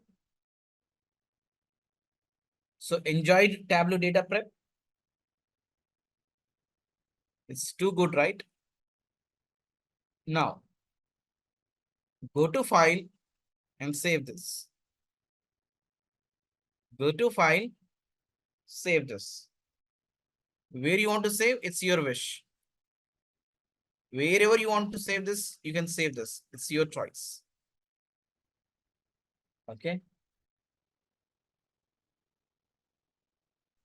So now, today we are going to start working with Tableau Public or Tableau Desktop. Okay. Let me repeat once again. There are two different types of tools. One is Tableau Desktop, wherein we can prepare the report, but it is a paid version. And we have something called Tableau Public, which is free version. In this Tableau Public also we can prepare a report, but we'll have few limitations. There is a difference between these two tools. Okay, yesterday we have seen how to install Tableau Public. I request you all to open Tableau Public. Okay, Victoria, hi, good to see you, Victoria. So you have to download Tableau Public. Let me share the link to download it. Tableau Public, you need Tableau Public, right? Take this one. Without this, we cannot proceed further. Take this link, download quickly Tableau Public product. If it is asking you to sign in, you must have credentials. But for time being, what I will do, I will give you one dummy account details. Use this username and password to sign in. Use this username and password to sign in. Meanwhile, we'll discuss something. Guys, just look at my screen. So this is Tableau Desktop. I will work on Tableau Desktop and you can work on Tableau Public. Okay. And you will not see much difference between these two, but in few cases, definitely. So whenever we open Tableau Public or Tableau Desktop, we'll see three different sections. Yeah.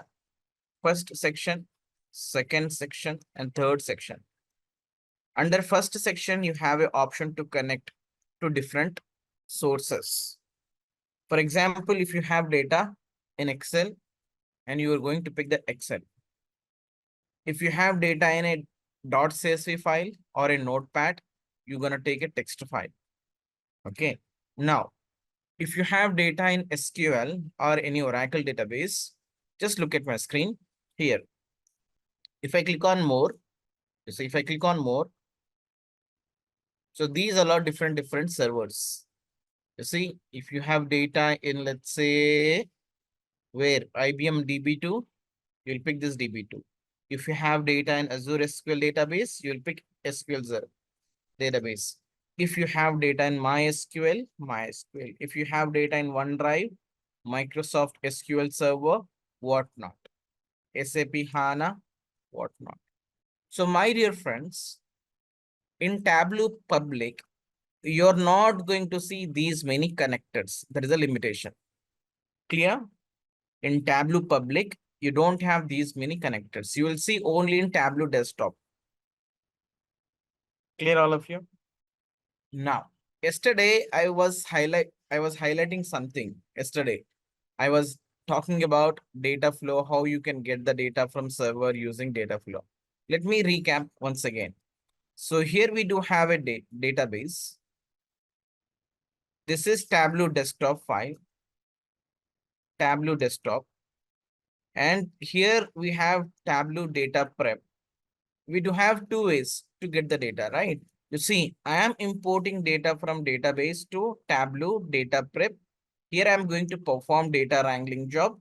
Once data is cleaned, what I'm going to do? I'm going to publish this flow in the server. I'm going to publish this flow in the server, right? Now, in order to prepare a report, I have to have the data. I have two ways to get the data. One way I can get the data from database. If I go with this approach, again, I have to clean this data.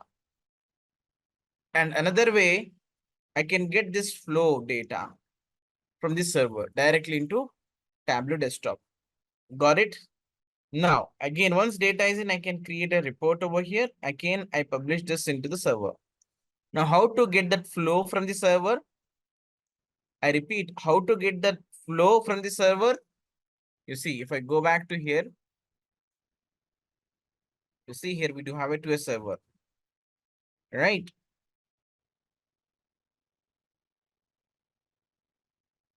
You can get the data from server also. You have to connect here. If I click on sign in, once I sign in, I can get the data from server as well. Got it? All of you see Tableau server. Clear? Clear the flow? Perfect. Now, what is the first step? We have to have the data, right? So all of you click on this Excel, connect to data, click on this Excel. Which file we have to import? We are going to import sample Superstore data set. All of you import sample Superstore data set quickly. Okay, Harish, you have to open Tableau Public and you have to load sample Superstore data set. Okay, guys, you see my screen here. Whenever you are trying to import the data, here we do have different tabs. Bottom left corner, you see data source. Actually, we are in a data source tab where we can see metadata. And this is a place where you are going to create relationships or you are going to create join between the tables. It is like a model view in Power BI. In Power BI also we have a model view where we can create the relations, right? So here you can create a relationship between the tables or you can create joins between the table. Yeah. So here you are going to see data in a tabular form. Clear all of you? Now, by default, you will see one sheet. Whenever you open Tableau desktop or Tableau product, by default, you will see one sheet. Like whenever you open Excel file, by default, you will see sheet 1. Whenever you open Power BI desktop, you'll see page 1. Here also, whenever you open a Tableau desktop, you'll see page 1. Just look at my screen. So here, this is the server name or Excel file name. In this Excel workbook, we do have a table called orders. In this table, we do have these many columns. All columns are placed left-hand side. In Power BI, it is placed where? Right-hand side. Why I'm keep on highlighting Power BI, because you have already gone through with Power BI. I'm just correlating so that you can understand in a better way. Why I am always correlating? Because you have already gone through Power BI, that make easy for you to correlate. All BI tools works in the same way. In Power BI, it is placed right-hand side. In Tableau, it is placed left-hand side. Plus here also, you'll see all these columns placed in alphabetical order. In addition to this, you will see here one divider. You see one partition here created. So these all are dimensions or non-numerical columns. Below this, we have something called measures, numerical column. Got it? Now, we'll try to understand this. This is called pages. We call it as a page shelf. We're calling it as a what? Page shelf. This is filter shelf. We are going to explore all these things. Yeah. This is called mark cards. Marks card. Here we have a small drop down.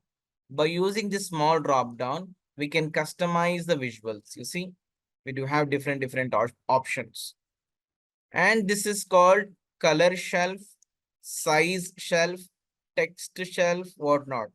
Again, these all are called as a shelves. Here, this is called column shelf. This is called rows shelf. It is looks like a pivot table structure. Yeah, this is called a page or a sheet. And right hand side, you have something called show me. It's called show me panel. This is called show me panel. In this panel, we'll have 24 visuals. 1, 2, 3, 4, 5, 6, 7, 8. 8 3s are 24. 24 visuals we'll have. Got it? And this is called report canvas. This is called report canvas. The sheet one, this is a title bar. It's a title for the title for report. Got it? We are going to explore each and every point. Just, I would like to go through this quickly. Get very high level. Now, my dear friends, in this sheet one, have you opened Power BI? Sorry, Tableau Public? Right, you see now, you'll have this something called Tableau icon. Harish, you have something called Tableau icon. If you click on this Tableau icon, you'll have option. It's very easy. First stage of any BI tool is what? You have to import the data. By the way, we forgot to tell you, right? I forgot to tell you this second page. So the second section. In the second section, you will see recently opened files. Very recently, whatever you have opened, those files can be seen on second screen, second section. Under third section, here we have some material. Yeah, some learning material you'll see on the third section. Yeah. Now, guys, in this page one, in this page, you can always plot only one visual at a time. Oh, is it? Yes. You'll have always single visual. It is not, you can place multiple visuals in like Power BI. In Power BI, we used to place everything in a single page, right? But here it's not like that. On a single page, single sheet, we'll have only one visual. Then you can plot another chart. You can take another one. You can plot another visual. Every sheet will have only one visual. How to combine them together? How to combine them together? You see here we do have something called dashboard. The second icon, what you see, this is called a dashboard. Let me just don't do anything. Look at my screen. If I click on this, yeah, this is called dashboard, where you can place multiple sheets. I have 3 different sheets. Every sheet will have a single visual. You can drag and drop all these visual on your dashboard. Dashboard means collection of sheets. Collection of sheets is nothing but dashboard. Perfect. Now, we have something called story. You see the last icon, what you see, this is called story. If you want to narrate a story, you can build a story also. What is story all about? Story means collection of sheets plus dashboards. Collection of, you see, sheets and dashboard. You are going to drag and drop them over here. So we'll talk about dashboard, we'll talk about stories, and we'll talk about sheets and everything in our upcoming sessions. Okay. So far, so good. Perfect. Now, my dear friends, what we are going to do now, we'll make hand free on this tool now. Just open that file. Would you like to share your screen quickly? Just share your screen quickly. You see, what is the first stage? collection of data, right? You see left-hand side, we have a connect to data, top left-hand side, left corner. Click on it. What we have to do? Simple. Excel workbook. From where we have to get the data? Excel. Okay. Don't you have data? Download it. Now what we have to do? Go to sheet 1. That's it. Easy, right? Okay. We have something called ClickSense. That is another BI tool. You have to learn ClickSense by yourself only. Perfect. Bottom left corner, you have sheet, right? You see? Bottom left corner, left hand side. Click on sheet. Click on it, my dear. Click on it. Yes. Abisola, share your screen. Yeah, you can stop it now. Abisola, I think you have opened Tableau Data Prep. I think so. You see? You have opened Tableau Prep Builder. We are working on Tableau Public. Open the Tableau Public desktop. Wait, Tableau Public. I think yesterday we have installed, right? Why you are installing once again? Close this. Close this. Cancel. Windows search. Go to Windows search. Windows search. Tableau. Type Tableau. You see public is there. You see Tableau public 2024.1. Click on it. Click on it. Wait. Clear? What you have to do now?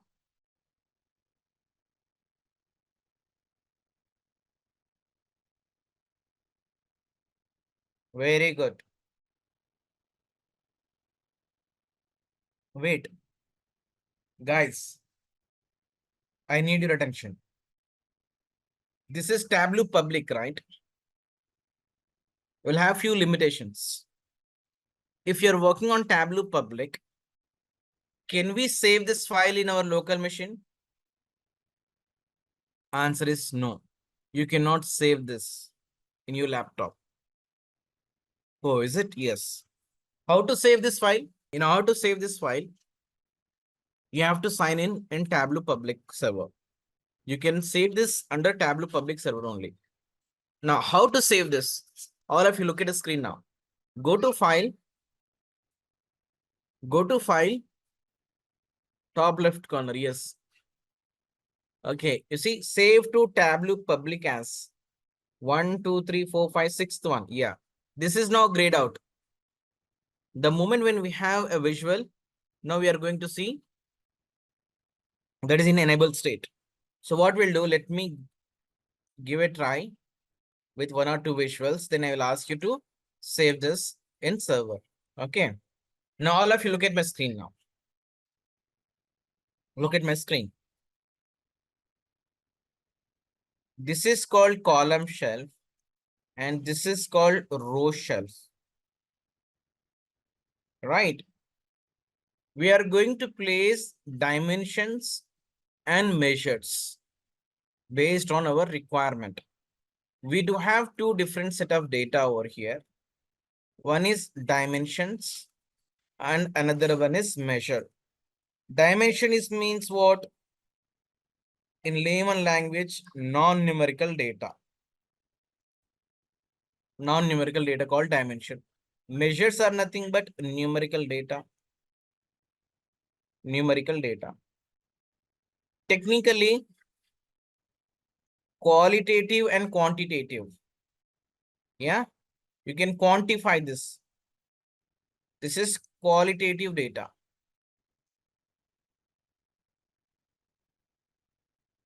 Got it? You can quantify the data. That means on the numbers, you can perform mathematical operations. For example, here we do have a product. Sorry, profit. You would like to see how much profit we have received. What is the total profit? What is total discount? What is total quantity or average quantity? You can perform mathematical operations on numbers. You can quantify the data. Got it? Qualitative data is nothing but a dimension. You would like to see based on certain dimensions. That means from which category we are getting more profit, in which market we are getting more sales, from which region we are getting more number of orders. Got it? So that is nothing but a dimensions. How you want to view the data. Actually, dimensions describes numbers or measures.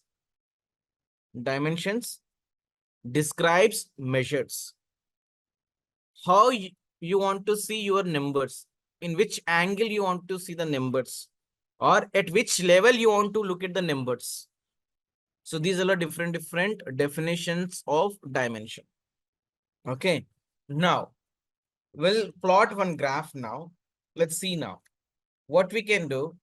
All of you just drag and drop this subcategory under row shelf like this.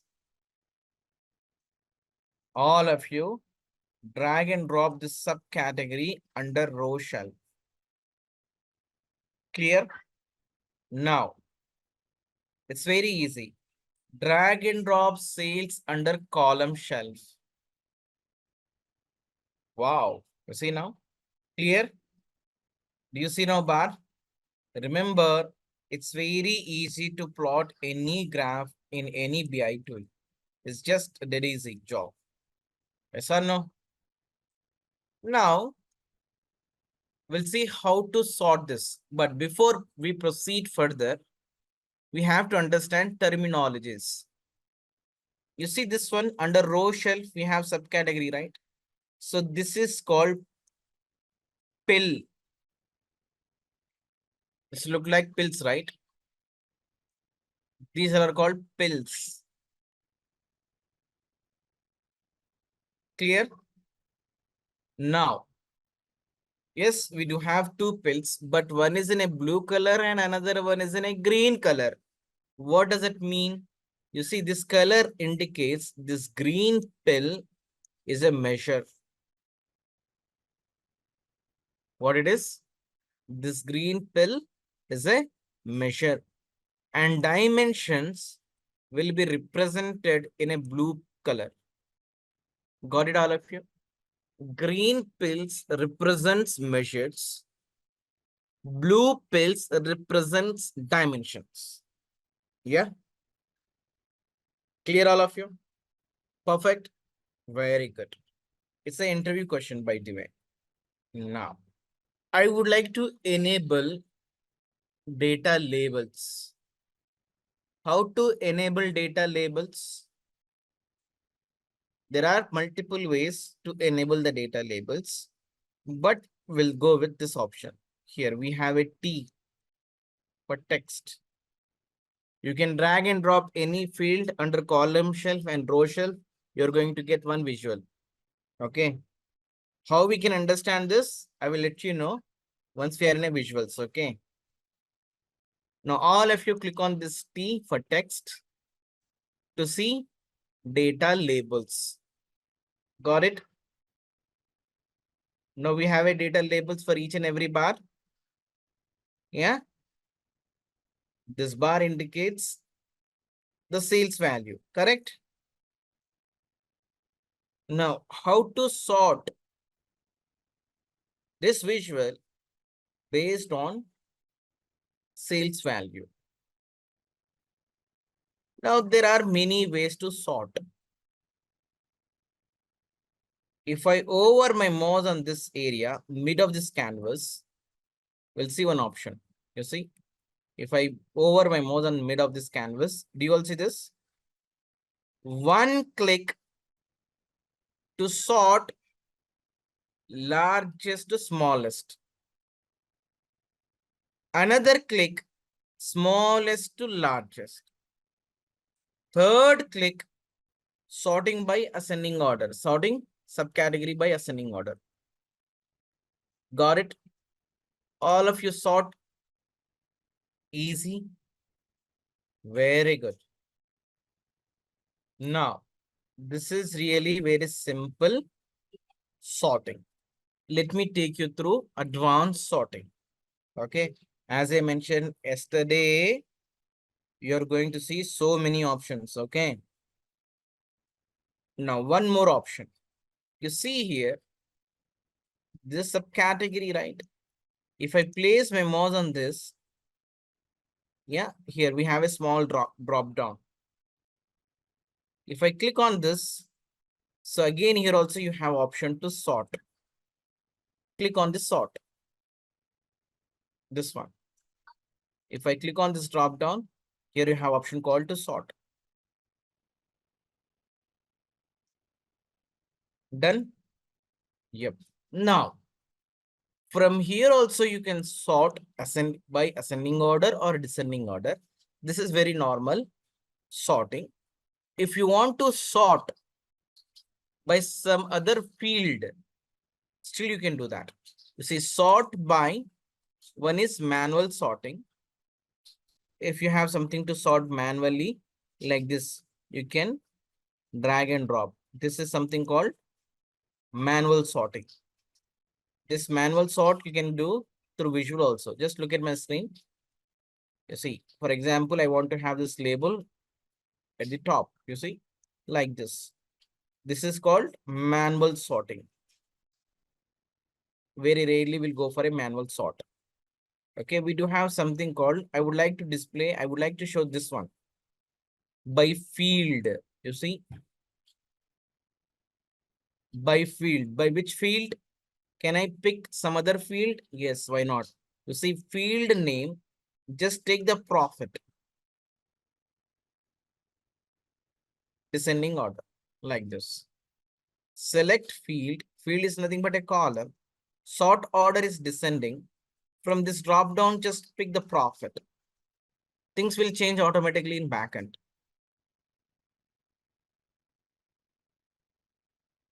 Done? Perfect. Shall I close this? No one is lagging. Now what is happening here? Actually, we are sorting by the profit. You see now? Let me close this. Let me erase all these markers. You see, copiers, the subcategory is at top level. But if you look at the value, sales value is lesser than phones. Why it's in top? Sales wise, okay, it is less than phones. But when it comes to profit wise, copiers are giving more profit. Got it? To give more clarity or better clarity, what I will do, I will drag and drop this profit under column shelf. You see now, all of you drag and drop profit under column shelf. Now you'll get more clarity now. Got it? Sounds good? Clear what is happening here? Profit wise, copiers is giving more profit. Yeah, sales are lesser than phones. Sales wise, phones is giving more sales, but profit wise, it's in a second position. Perfect. Now, this is a title for your sheet. Can we edit this title? Oh, why not? How to edit the title? If you double click on it, if you double click on this title, that will allow you to edit. All of you double click on this. Yeah. Now I'm going to give it as custom sorting. Sorted by profit. Sorted by profit. Okay. You can select this if you want to format. Yes, you can feel free to format this. Done all of you? That's really great. Now, what is the difference here? We have OK, cancel and apply. You see, it's if you click on apply, what will happen? This dialog box will not go anywhere. It will stay here only, but change will be applied. If you click on apply, what will happen? You see, here is a change. It is now applied. If you click on OK, changes will be saved. At the same time, the dialog box will go away.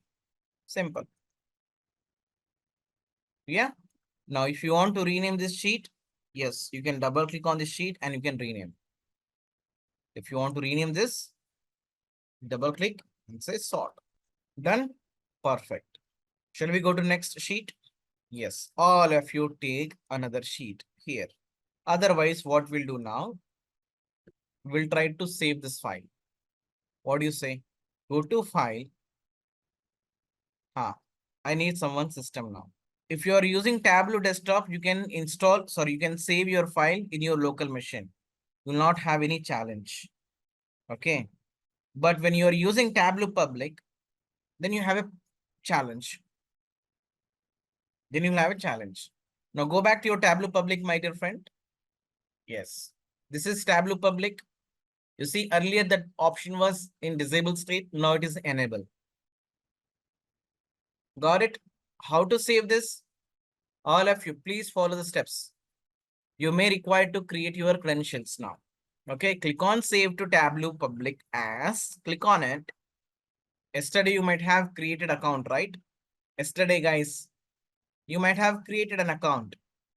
If not, click on create an account. Okay, by the way, Tableau is coming from which, who is the owner for Tableau? Salesforce. This Tableau is coming from where? Salesforce. Okay, now all of you create an account. Yes, Victoria, create an account. Okay, do one thing. Otherwise, okay, yesterday you have created. If you don't have, please create an account. Yes, give a name. Okay, Ashish, if it is asking you to give a name, yes, you have to give a name to your file. Once you save it, where it will save? This file will be saving in cloud. Okay, that will take you to Tableau public cloud. All good, my dear friends. Any challenges? Abisola, give any name. File name is anything. That's your wish. Okay. Wait, cancel this. Where is the visual? Where is the visuals? Okay, go back to the server. Click on open. Okay, cancel this. Actually, what you have done, go back to file. Cancel this. You have to sign out from here actually. I think you are using my account, right? Go to server. I will tell you. Wait. Go to server tab.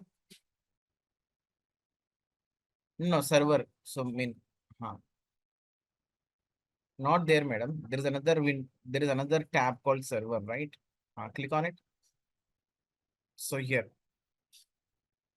create your own account. Create an account. Exactly. Click on create an account. Enter your details. Enter your Gmail account. Enter the password. All of you create an account, your own account. Create my account. That's it. Yes, you can stop sharing. Go back to your Gmail account and activate your account. You have to use this account whenever you are publishing your file. Okay. Now, Ashish, would you like to share your screen? Okay, someone has started sharing. Harish. Okay, well, Harish, what is happening here? Yes. Have you published this file? Have you saved this in Tableau server? No, yes, no, yes.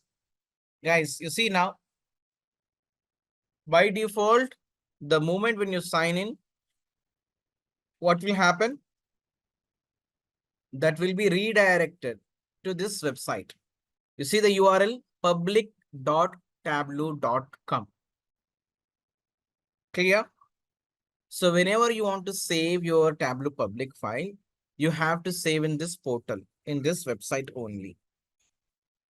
I repeat, you cannot save Tableau public in your local machine. Is it clear? Now, how you can download this file?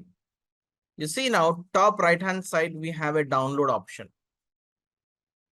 You see? Click on it. Guys, I need your attention. If you click on this download,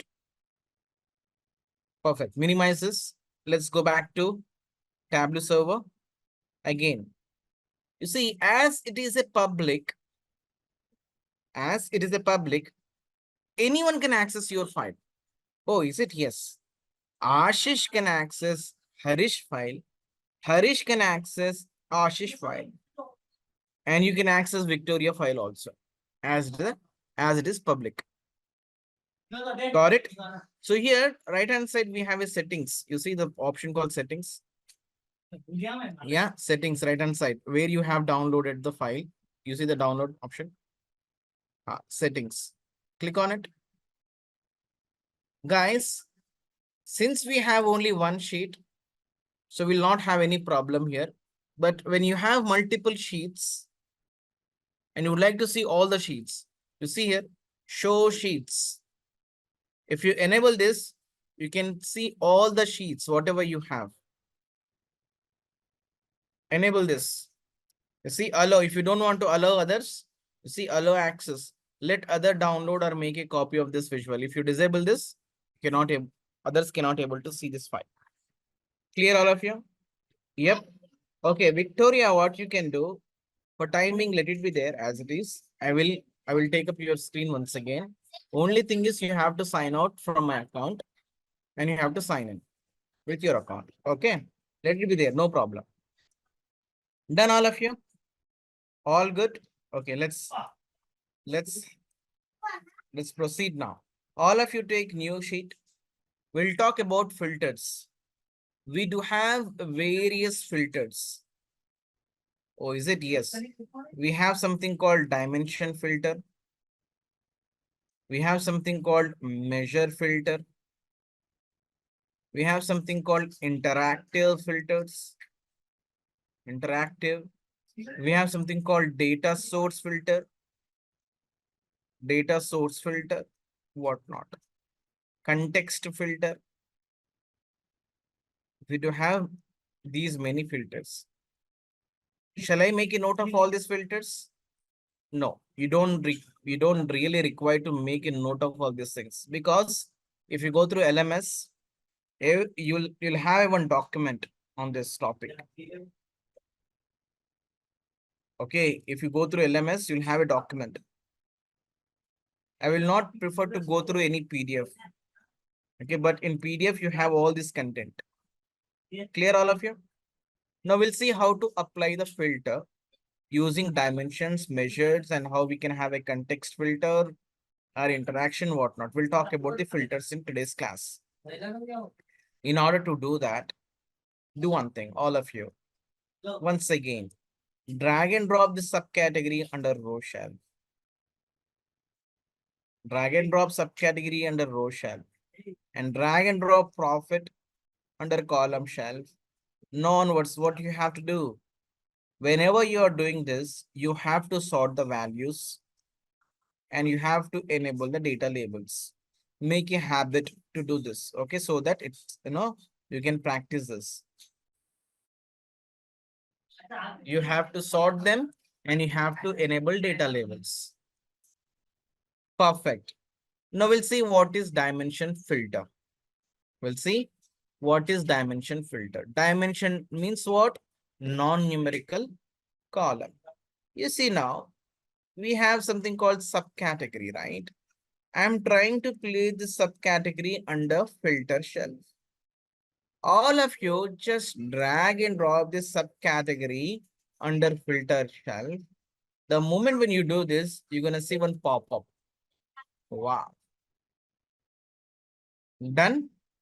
You see here, we do have four different tabs. Here, just look at my screen. Stop doing this one. General tab, wildcard, condition, and top. That means what? You can apply filter on this in four different ways. You can apply filter on this in four different ways. We'll explore each and every tab. Okay. For example, I'm in a general tab. I don't want to see first three subcategories. I'm going to uncheck them. You see, all of you uncheck first three subcategories. Once you do uncheck, don't click on OK. You have to click on apply. What will happen if I click on apply? This change will be applied, but this box will be written over here. Yeah. Apply. Done. Now, wildcard. Let's go to second one called wildcard. Match values. So I'm going to say S. That means you see. So I have entered S over here and I'm going to pick this ends with. That means if any subcategory is ending with S, I would like to see that. Got it? Go for a wildcard. Enter S. S for Singapore. End with. And click on apply. I would like to see only those subcategories which are ending with S. Got it? Clear? Perfect. Now let's go to condition. So here you can put in a condition here. You can put a condition. Based on a condition, things will get filtered out. Oh, is it? Yes. So you can write a formula also. See, by formula. In Power BI, we have written so many formulas, right? So here also you have a scope to write the formulas. So what I'm going to do here, I'm going to say, hey, I would like to see sum of profit if it is greater than or equal to what, let's say 5,000. I would like to see only those items which are above 5,000. What will happen? All these negative values plus this one also will be removed. Got it? Click on apply. You see, it's gone. Condition by formula. You just write the simple formula over here. Now here, how many items we have? 1, 2, 3, 6, 7, 8. 8 subcategories we do have. Now I would like to see top 5 subcategories based on the profit. Right now, again, go to top, click on by field. How many items? Top 5. You have to remember this. We're going to come back to this top 5, top 10 once again. Okay. Top 5, click on apply. It will display only top 5 subcategories. Got it, all of you?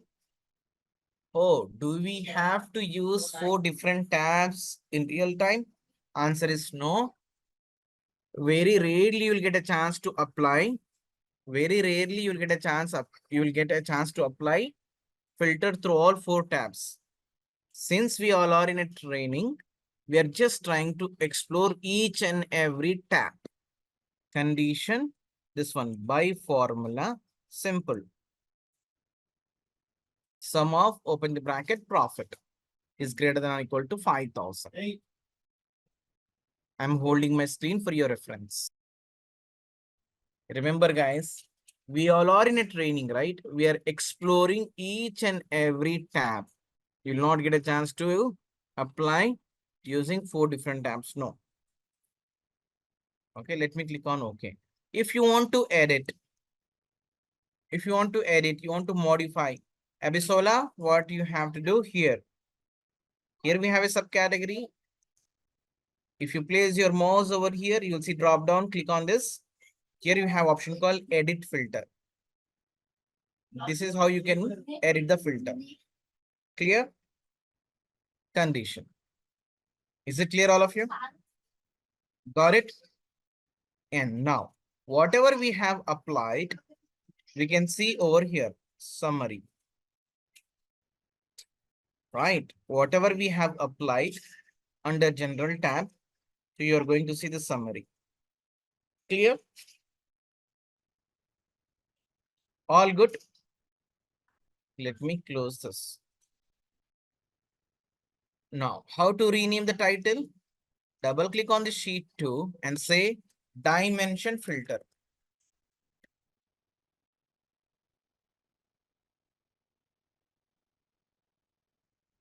Double click on the title and say dimension filter. Done. Easy, right? Formula. Oh my God. It's very easy. See, take this. Done? Now, let's go to next sheet, all of you. If you want to rename this sheet to, yes, you can feel free to rename it. Okay, why I'm using same naming convention? Because tomorrow, if you open this file, you should know what you have done on this, okay? It's dimension filter. Now, all of you take a new sheet once again. All of you take a new sheet once again. Do the same thing, drag and drop subcategory under row shelf and drag and drop profit under column shelf. Just do quick sort and enable data labels. Done, all of you? Just today, entire session just doing drag and drop, drag and drop, drag and drop only. Yep, perfect. Now we are going to see how we can apply filter using a measure. Generally, we'll not do this filter, but since we have this in curriculum course, I'm just exploring this. What it is, you see, measure means what? A number. Right here, we do have a profit. What I will do, I will drag and drop this profit under filter shelf. You see, I'm going to drag and drop this under filter shelf. What will happen? Just look at my screen. The moment when I release, again, we are going to see one pop-up. This time, this pop-up is a different format. You see, it's asking me, hey, how you want to apply filter on this visual? Since it's a measure or it's a numerical column, we have option to apply filter using sum, average, median, count, whatnot. So these all are mathematical operations. Let me cancel this. If I drag and drop any other non-numerical column, yeah, we'll have a different options. You see, on non-numerical or on a dimension, you can apply filter using this. But it is a number. If I drag and drop this number column, you'll have a different format. Similarly, if I do drag and drop date, you'll have a different options. You see now, it's a date. So based on the column type, you're gonna see a different options, right? Now let me drag and drop profit over here. I would like to apply filter on this using sum. I request you all drag and drop profit under filter shelf. Yeah, take the sum, click on next. Click on next. What is happening here? If you notice this, from where we got this value, see now, this profit is being displayed based on the subcategories. So what is the least value here? You see, Tableau is very smart. You see, what is the least value? It is this, these all our profits are actually aggregated by subcategories. So least value is minus 35K, the least value. What is maximum value? 111 or 235. You see 111K. Got it? So this is how it is shown, lowest value and highest value. Now, for example, if you want to see only those subcategories which falls under, I repeat, you would like to see only those subcategories which are falls under this range. You see now, if sum of category, sum of, let's say, subcategory profit is sum of this 12,000 minimum and maximum this, you will see only those items like this. Got it? Now, for example, let's say you have a requirement, you would like to see only those subcategories which are giving 10,000 to, let's say, 100K. You would like to see only those subcategories which are giving profit between 10,000 to 100K. Then you want to see only those subcategories. And here you have different options, at least or at most. You can play with this. Got it? All of you click on, just enter a few numbers over here and click on OK. Click on OK. Abisola, just drag and drop this profit under filter shelf. Just enter these values and click on OK. That's it. Perfect. Now, just look at my screen. My dear friends, what will happen? End user can access only this page. End user will not have a choice. Yes, Ashish, I'm coming to the point. See, end user will not have a choice to make any changes over here. They will not have access to filter shelf. They won't have access to page shelf. They don't have access to column and row shelf. No, they can see only this visual. Okay. If I'm placing any dimension under filter shelf, what does it mean? That means it's a static. User cannot modify this. It is a static and user cannot modify this. For example, if I want to allow user to make some changes, he wants to apply his own filter. What we have to do in order to do that, you see my screen. So here, Ashish, you see, click on this drop down. So here we have option called show filter. All of you click on this.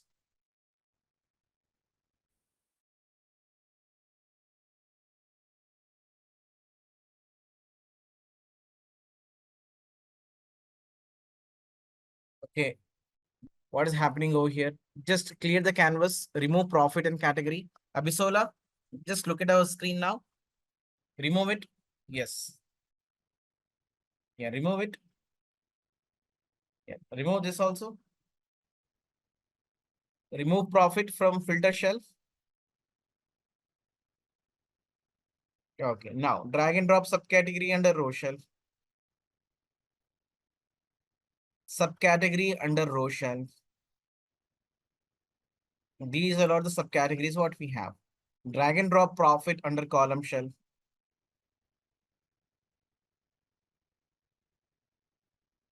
Got it? What we have to do? We have to sort. Sorting is not really important, but just to get some hands-on, we are sorting these values. Okay, enable text data labels. Okay, enable data labels. How you will enable data labels? You see, on top of sum of profit, there is a caption called T. We have to click on T. T. Where are you going? Right hand side. That's it. Now, drag and drop profit under filter shelf. Drag and drop profit under filter shelf. The moment when you drag and drop, here you will see few values by default. Again, drag and drop correctly. Drag and drop. You see, click on sum. Click on sum.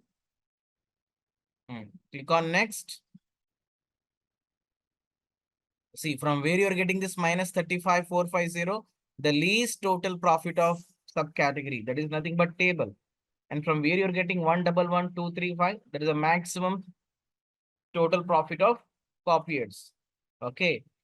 If you want to reset this value, yes, you can reset. You can say, hey, I would like to see only those subcategories which falls under this. 10,000 to what? Let's say 1 lakh, 100K. Click on apply. Click on apply. Don't you see the values now? Don't you see the subcategories? Yes, Abisola. Done. Click on OK. So now what I'm saying, if you place any dimension or any measure, any field under filters shelf, user will not have a choice to edit. If you want to allow end user to make some changes, what you have to do, again, place your, let me share my screen. What we have to do here, it's a profit. It's a profit right here. There is a small drop down. If you click on this, here you have option called show filter. Yes, Ashish, Abisola, Harish. The moment when you click on this show filter, right hand side, you'll have an option. From here, user can edit. From here, user can edit. Now let's make this as more interactive session or interactive visual. So again, if you place your mouse on this, you'll see one drop down. You see, most of the time, you will see drop downs on each and every field or each and every options. You'll see drop downs. If you click on this drop down, you'll have more options. Oh my goodness, you see? So here you have more options. We'll explore this once again. Okay, we'll explore this option once again, but from here, user can adjust this. Yeah, sounds good. Yeah. Okay, Abisola, no problem. Park it. Park it. I will show you once again. Now, this is called measure filter.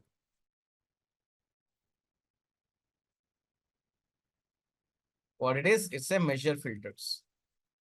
You see, my dear friends, what I'm saying, in order to see this, you have to click on this small drop down, show filter. Don't you see this option, show filter? So without enabling this show filter, you guys are expecting to have over here. How will you see this without enabling it? Got it? To see this option,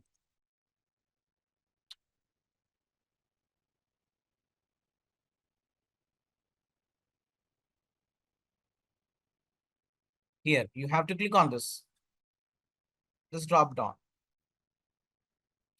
Show filter. Then only you can see right hand side. You're not doing that and you're expecting to have over here. Now all of you take next page. All of you take a next page, new sheet. You could not able to see because of this. I think you might have clicked on this show me. It is overlapping. That's it.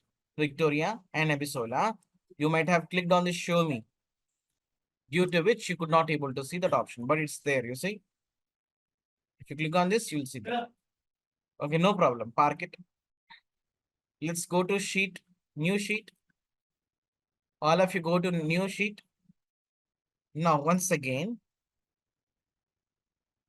drag and drop subcategory under row shelf. This time, let's drag and drop sales under column shelf. Do the quick sort and enable data labels. You have to do this very quickly. Do the quick sort and enable data labels. Perfect. It should not take too much time for you now. Just simply drag and drop, drag and drop.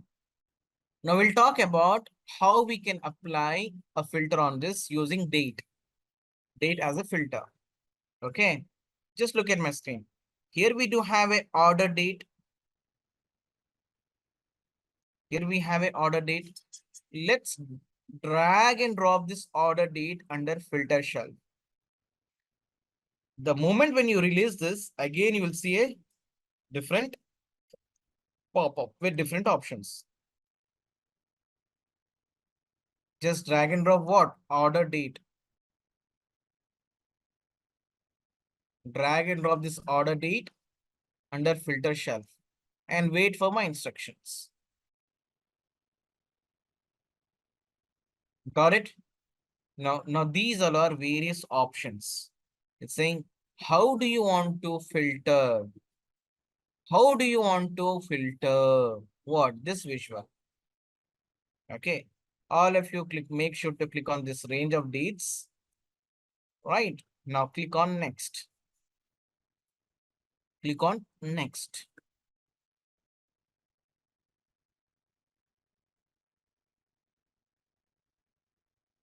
Got it? So now in this given data set, the least date is, minimum date is 312014 and maximum date or latest date is 30 December 2017. In this order date, so these are the lowest date and the maximum date. how you want to apply the filter on this, how you want to see your numbers based on which date, right? Just look at my screen, don't do anything.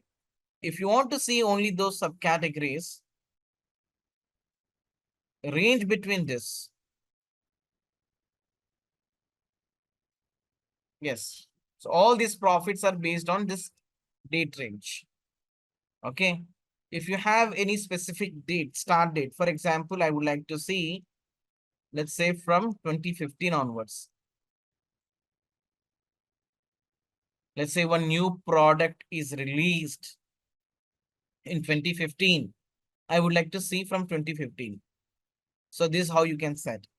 For example, let's say one product is, closed or ended by so and so date. You can specify the date. Okay, these all are very normal options to apply the filter. What is really interesting in this? The interesting one is exploring this relative date. Let's see this one. This is really interesting one. Which one? This one. Relative dates. Okay. Now, just look at my screen here. Let's say year. Let me take this option. Just don't do anything. Look at this. I picked year. Here we do have again few more options. This year, if I click on apply, oops, it's gone. Why? You see my screen. I have taken a relative date. I picked year and I said this year. In this context, this year means 2024. Do we have any data for current year? Answer is no. We don't have any data for this current year, due to which everything is now grayed out. Nothing is displayed. How this pop-up taken current year as 2024? Because of this. You see, anchor relative to what? Today. This today date is referring to my calendar, my business calendar. Got the point? This anchor relative to, by default, it is set to today. What is today's date? 21 April 2024. I would like to see current year sales. We don't have 2024 sales, hence everything is now blank. Can we adjust this anchor relative date? Answer is yes. Let's say if I click on this, you see now, I selected this. If I click on this, so we have data from 2014 to 2017, correct? Now what I can do here, let's say 2015, we'll get better idea. Yeah, let's say 2015. See, 2015 now. This year, if I click on apply, wow, all these numbers are belongs to this date range. From 01/01/2015 to December 2015. Got it? For example, now once again, look at this part. This is really interesting one. So if I say, hey, I would like to have previous year sales based on 2015. What is previous year of 2015? 2014, right? You see, if I clicked on previous year, you see how it is changed? 2014. Got it? Now, what is the base year? 2015. If I would like to see next year, that means 2016. You see, 2016. Got it? So you can change this anchor based on your business requirement. Clear all of you? Yes, select this one. Yeah, click on this anchor relative to, and you have to change manually this Abisola. Click on this checkbox. Now you have option to edit this. Select 2015 or 2016. Okay, don't select 2024. If you're selecting 2024, you'll not see anything on your page. Done all of you? Easy, right? Click on this. Now, let's quickly rename this sheet. Title, let's say this is date filter. Anchor relative to 2015.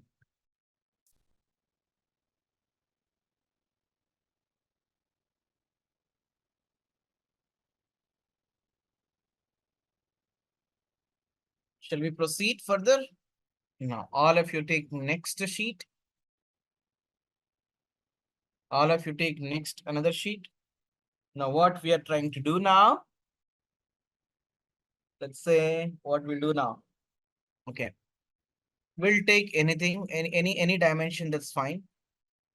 Take state on a row shelf. These many states we have. And let's take profit or sales. Anything is fine. On column shelf. And do a quick sort. Enable data labels. Take state on row shelf and takes sales value on a column shelf, and do a quick sort and enable data labels. Done.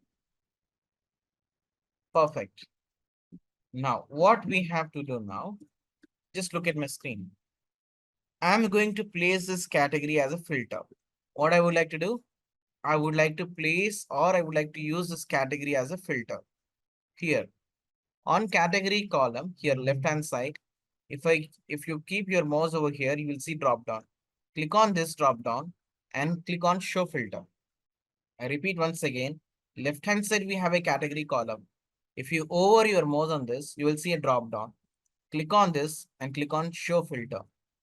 What will happen the moment when you click on show filter? Right hand side, you'll see this option. Now, Victoria, do you see this? Avisola, do you see this option now here? Right hand side. Right hand side, what do you see? Tell me. Right hand side, what do you have? Extremely right hand side. You have a visuals? Do you have a visual? So what I'm saying, listen to me very carefully. You're not listening. You might have clicked on this show me. You see now, if I click on show me, you see it is now covering my filters. Click on once again on show me. Last time I said the same thing. You said, no, I didn't click on show me.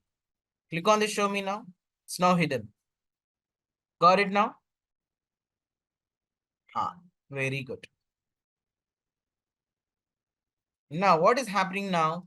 So we can enable interaction.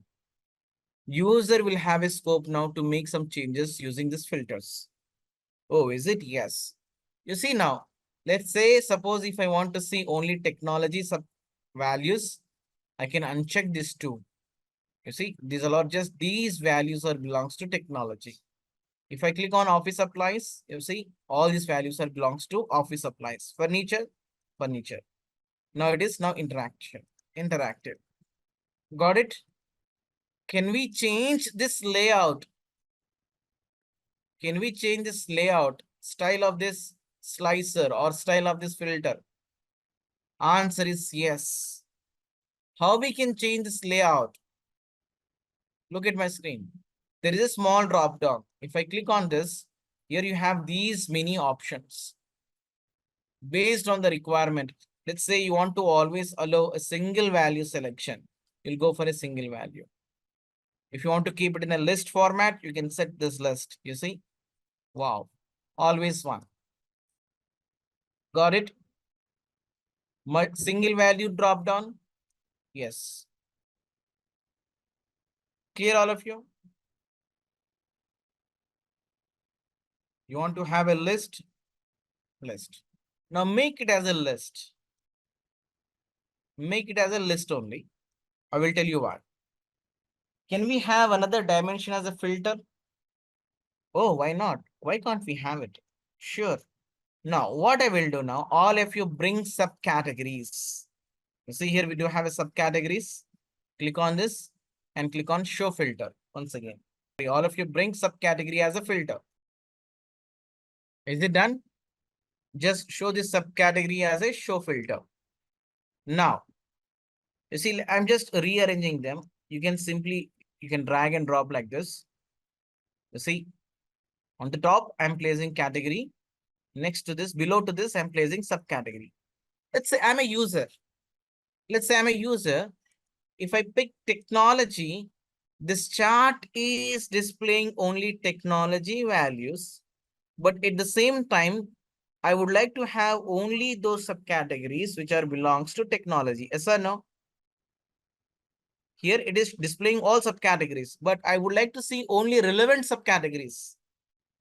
Got the point?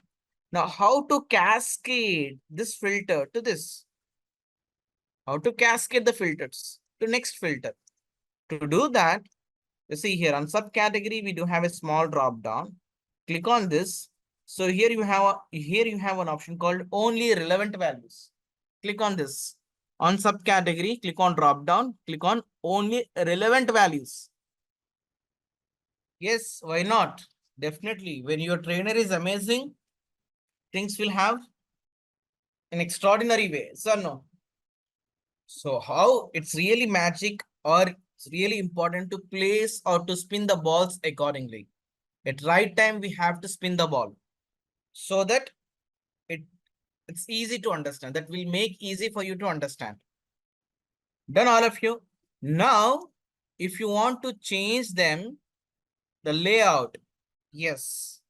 For example, here we do have a big list. It will consume a lot of space on the dashboard. You see, this is a list. It's a very big list. In such scenario, you have to go for a drop down like this. Got it?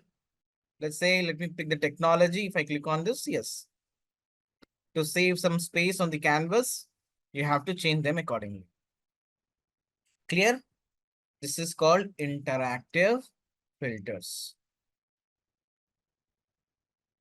Interactive filters.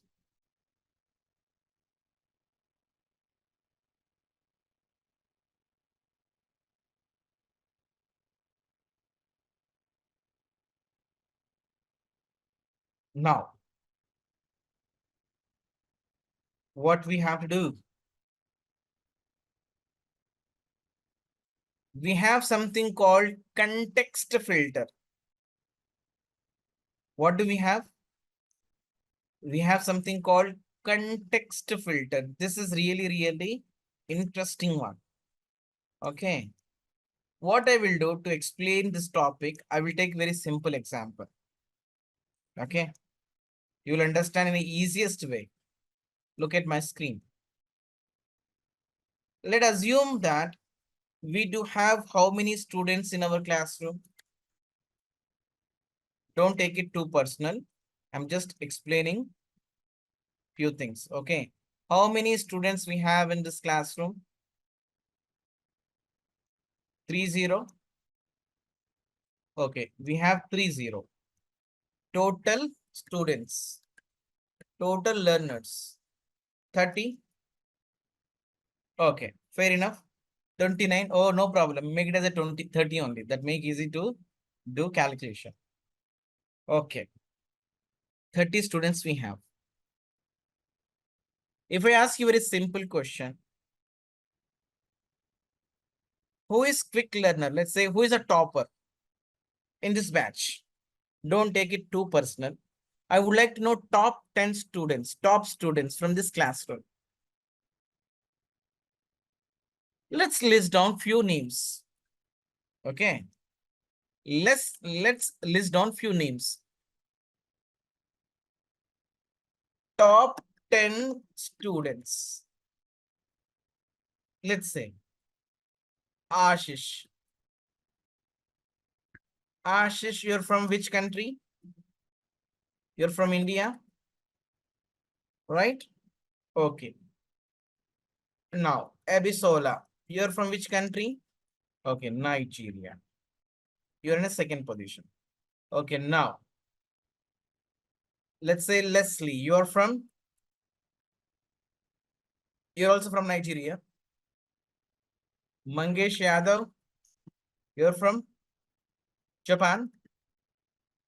Yes, guys, tell me. Okay, India. Okay. Matthew, you're from where? Matthew, you're from India. Okay. Jenny, you're from where? You're from UK. Okay. Leslie, you're not there. Okay. Tarun. Tarun, you're from California. Where we have this California? In India. Where we have this country name? San Francisco, US. Okay, now Leslie, you're not there. Let's say Leslie also belongs to India. Okay. Okay. Now. Okay, Jamil, you're from where? Come on, guys. Speak out quickly. Nagy, Saudi Arabia. Okay. Nagy, you're from where? Oh my God. Germany. Okay, how many students we have now? 3, 6. Okay. Let's say Abdul from India. Got it? I would like to see top 10 students irrespective of their country. Simple. Irrespective of their country, I would like to see top 10 students. This is a list. Agree, all of you? So far, so good. No confusion. Top 10 students, irrespective of their region. Now, question is, now, I would like to see top 10 students. I would like to see top 10 students of, let's say, India country. Top 10 students in India. Now, context is now changed. What has happened now? Context is now changed. I would like to see only those top 10 students who belongs to India. You got the point? Now, you see, who will come first? Ashish. He's from India. Now, can we have Abisola here? No, right? Can we have Abisola here? No. Who will come next? Leslie. Yeah? Is from India.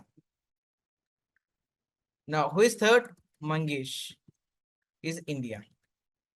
Matthew from India. Can we accept Jenny Scott here? No. Can we expect Tarun? No. Jamil? No. Nagy? No. Abdul? Yes. Yes.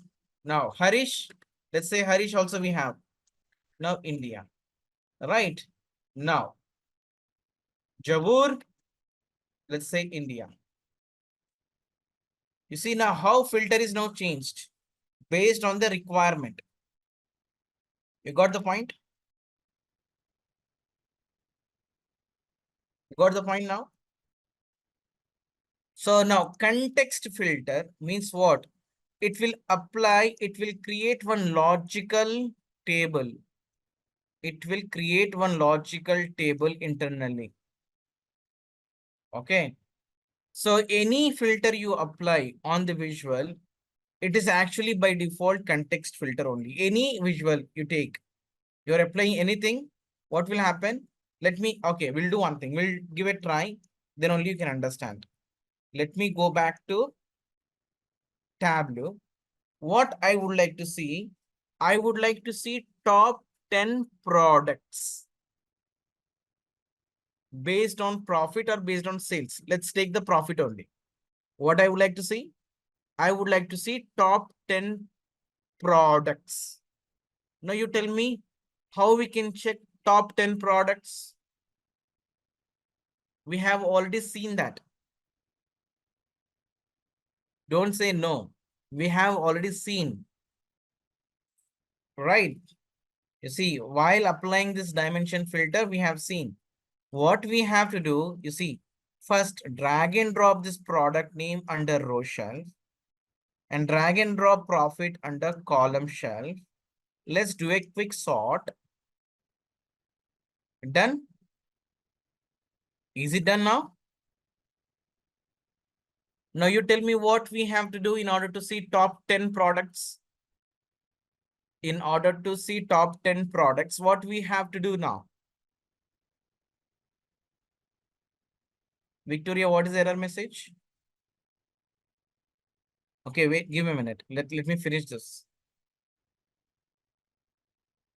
Yes, guys, we have to place this product name under filter shelf. All of you drag and drop this product name under filter shelf. Now you're going to see this pop up. Go to top. Yeah. By field here. Top.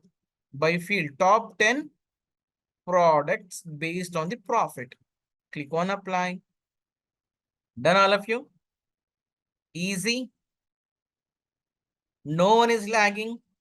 Very good. No one is lagging. Excellent.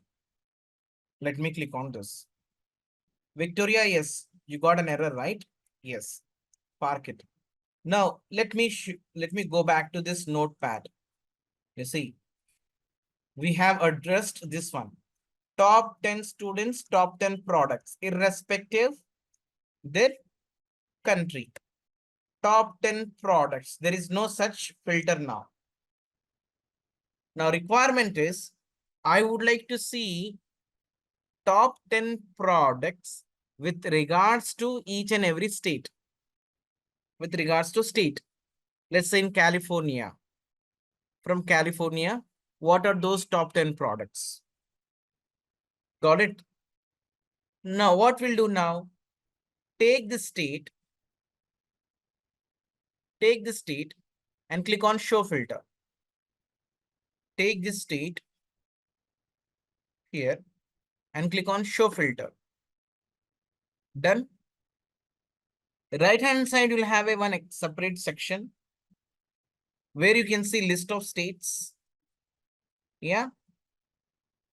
California, Florida, oh my goodness, what not, Maryland, MD, yeah, Texas. So these are all different states we have. Now look at my screen carefully. I would like to see top 10 from California.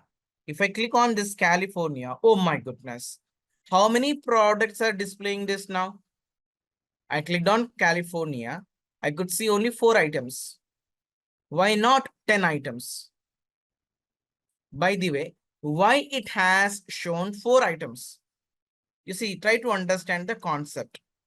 First of all, we have displayed 10 items. On top of it, I applied filter using state. Out of 10 product, 4 products are belongs to California. Understood? We have taken 10 products, top 10 products, out of which 4 products are belongs to California. Hence, we could see top 4.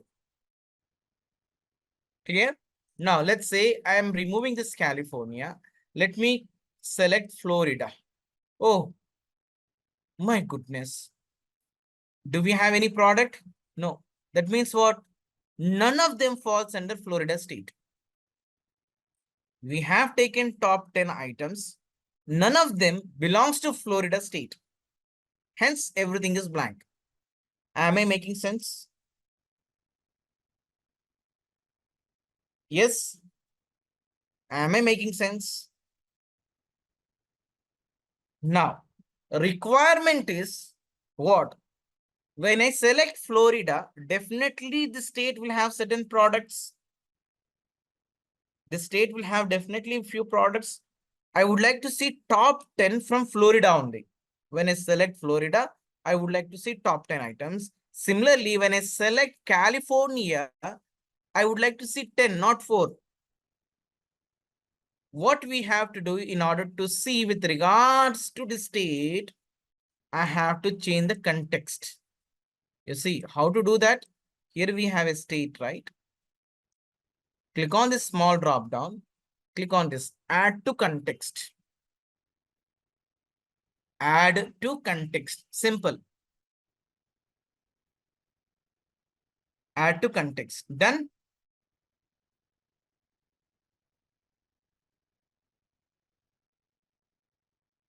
Now you see the magic. Now this state is now become as a context filter. That means first filter is being applied based on the state. You see, California I have selected. What will happen internally? Listen to me very carefully. Internally, one logical table will be created. One logical table will be created. The table will have only California records. The table will have only California records. On top of this logical table, it will apply top 10 filter. Got it? Now here we do have top 10 products. Similarly, let me go back to this notepad so that you can understand very easily. First question was, irrespective region, we have seen top 10 students. The second requirement is, with regards to this India, how many, or I would like to see list of top 10. So here context is now changed. Got it? Now let me go back to Tableau. Clear all of you?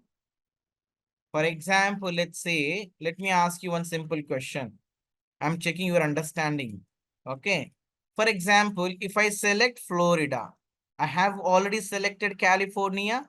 Let's say if I select Florida, now you tell me, am I going to see 10 products or am I going to see 10 plus 10, 20 products? How many products I'm going to see? 10 or 20? If I select California and Florida, am I going to see 10 products or 20 products? Yes, guys. Victoria, Abisola, 10 only? Correct. Correct. If I select Florida, Victoria, try to understand. Now, I selected Florida now, California and Florida. Now, what is happening? Internally, one table got created, logical table got created. This table will contain two different states. One is California plus Florida. On top of this data set, it will apply top 10 filter. Hence, we have top 10 items. Okay, clear all of you? This is called context filter. Yeah. Victoria, when you see 4 items, when you are not making the state as a context, you will see 4. Now we made this state as a context filter. So first it will apply filter on state. On top of it, it will take top 10 items. Clear? So this is called context filter. To have better performance on visual, you'll go for a context filter. Okay. And based on business requirement also. Clear all of you? Sounds good? I could see your screen now. Yes. What you're trying to do now? Okay, go back. Okay, drag and drop product name under row shelf. We would like to see top 10 products. So drag and drop product name under product under row shelf. Add all members. Add all the members. Drag and drop now profit under column shelf. Profit under column shelf. Right. Sort them quickly. Enable data labels. You have to do this bit fast. Yes. Enable data labels. How will you enable the data labels? Correct. Now, how we can check top 10 items? Very good. Go to top. By field. Click on apply. Click on OK. Done. Now, we would like to see based on the states, right? Now, drag and drop state under filter shelf. Make it as context filter. Click on all, check all the items. Check all the items. You see they're all option. Click on apply. Okay. Now make it as context. Add to context. That's it. Now show this filter. Show state as a filter. How will you display this as a filter? Yes. Click on it. Show filter. That's it. Now if you select any one state based on your selection, it will display top 10 products. You see? Got it? Very easy, right? Now we'll talk about groups. We'll talk about group. All of you take a new sheet. All of you take a new sheet. Now drag and drop subcategory under row shelf and drag and drop profit under column shelf. And you have to quickly sort this. Sort it down. Plus, you have to turn on data labels. You have to turn on data labels. Done. Perfect. Very easy, right? Just you have to do drag and drop, drag and drop, drag and drop. In fact, we are not going too fast. There is nothing called, coding. We are not writing any code. We are not writing any formula. We are just doing drag and drop, drag and drop. Okay. Now, my dear friends, if you look at the subcategories, we do have two different, let's say, if I categorize them based on the profit, I can say two different groups we have. One set of subcategories are giving positive profit, and another set of subcategories are giving negative profits. You see now? Got it? If you see three different subcategories over here, so these all are giving negative profit.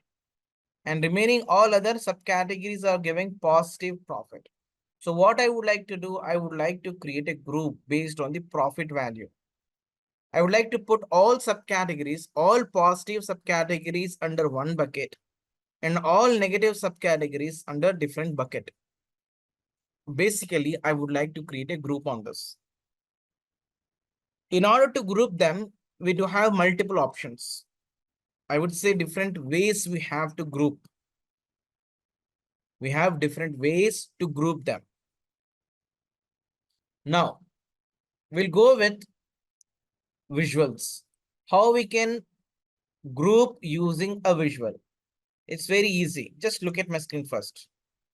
What I would like to do, I would like to bring all these three subcategories under one bucket, all this negative. How to select this negative subcategories? Look at my screen. If I place my mouse over here, you see, click and hold and drag. Basically, you have to select these three negative bars. Basically, what you have to do, you have to select these three negative bars like this. If you select and release now, you're going to see this option called group. You see now? Again, look at my screen. Click somewhere over here and drag, hold it and drag it. Now, here you will see one attachment icon called group. We are going to create a group by considering these three subcategories. Click on group. Got it? Done? Once again, you see. So here we have supplies. You have to click over here, hold it and drag it. What we are trying to do here, we are trying to select these three negative bars and release. And you will see over here one option called attachment group member. If you click on this, now it is now grouped. Got it? Right hand side will have two different groups. Clear all of you? Yes. Perfect. Now, how to edit these names? Yeah, how to edit this alias? You see now, it's an easy way to change this. If you double click on this, see. Okay, Ashish, look at my screen once again.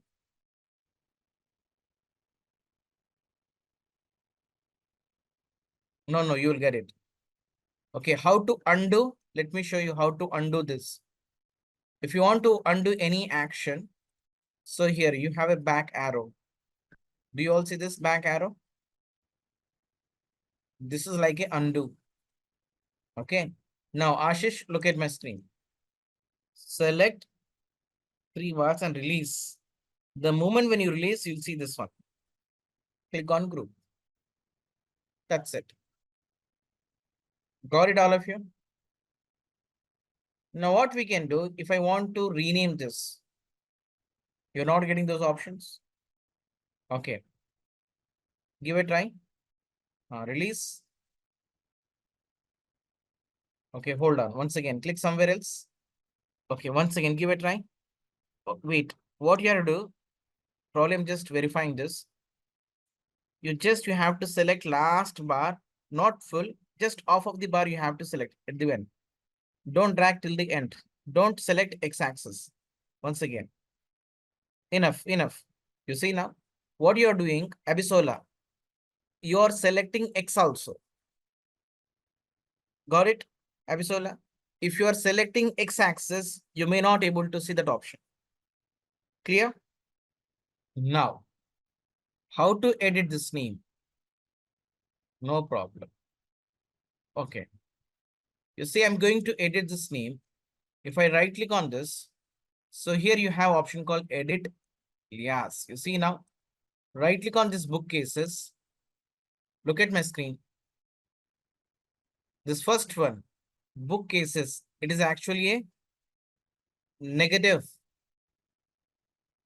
subcategories, right? You see, if you right click on this and say edit alias, you see, click on this and say negative profit. And we do have another group called other. Actually, these all are giving positive profit. Right click on this other, and here you have option called edit alias. This one. Right click on this other, click on edit alias, make it as positive profit. Yeah. How do I click on the correct axis? You don't need to, you see, Abisola, have you created a group? First of all, tell me, have you created a group? Have you created a group? You see, can we change them? I mean to say, can we change different color? You see, to change different color, my dear friends, you just double click on it. Abisola, what you have to do, you have to just double click on this. For negative profit, the moment when you double click on this, you'll see option to edit the color. From this palette, you can select the red color if you want. For plus profit, that means positive profit, you can select green color. Click on apply. That's it. I repeat, to use a different color, to apply a different color, what you can do, you can double click on this profit, negative profit or positive profit. And you will see one option called edit colors. Pick that group and apply the color. Pick that group and select the color. Done. Now, this is called group.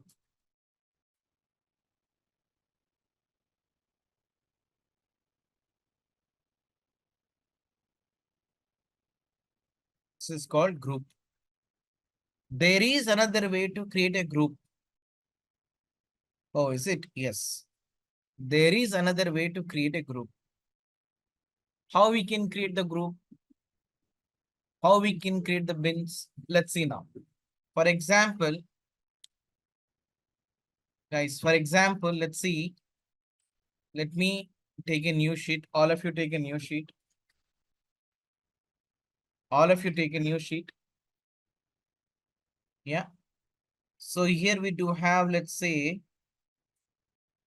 what do we have? Let's see which one we'll pick. Shall we take the country?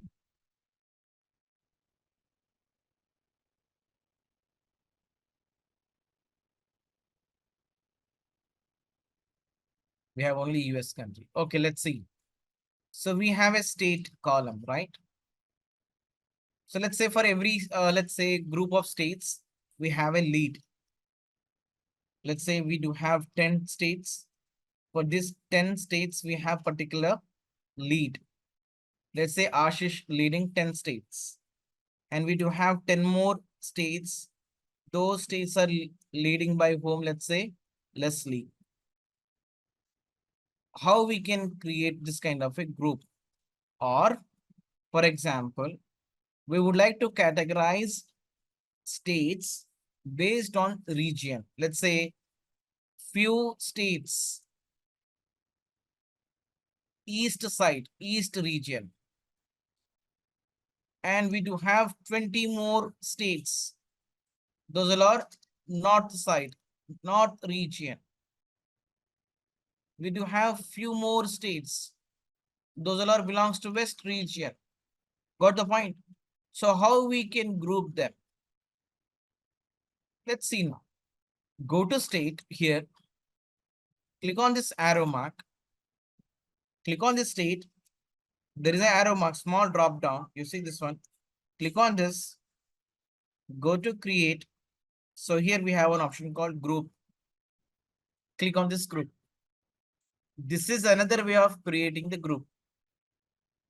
Okay. Click on this group, all of you. I'm holding my screen. If you are lagging anywhere, let me know. Done. Now, if you want to give a name to this group, you can give a name over here. You see, these many states we have. What you can do, randomly you can pick one state, scroll down and hold shift key and select. I repeat, select one state, hold shift key and randomly pick one state. That means we are creating one group by considering all these states. Now, once you select these many states, simply click on what? Group. Click on group. Once you click on a group, by default, you will see states names. You have to give a name to this. Let's say East region. All these states belongs to East. Got it? If you missed any point, let me show you once again. Select one state and hold shift key. Hold shift key and randomly select any one state like this. I'm selecting these many states and click on group. By default, group name will be your state names. So what I'm going to do now, I'm going to rename it. I'm going to say South region. Got it? If you're lagging, let me know because I'm anyway going very slow. I cannot repeat this. Anyway, I'm going very slow. If you're lagging, let me know. Don't ask me after 5 minutes or 10 minutes. Select one state, hold shift key, and randomly pick one state like this. And click on group. And how to rename? You see, by default, you'll have state name as a group name. So this is, let's say, North region. Got it? Group. We have created 4 different regions. So this is how you can create the group. Got it? Click on apply.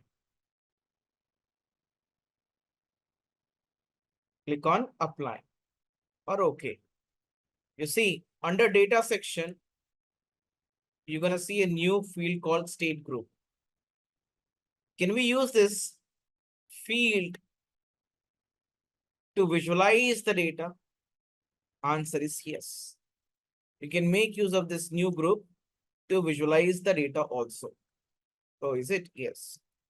For your better understanding, what I'm doing, I'm going to drag and drop the state under row shelf. Yeah. Now I'm going to place, let's say profit. under column shelf. You see?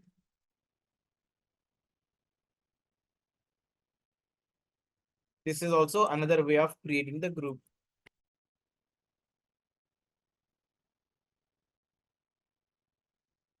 Clear?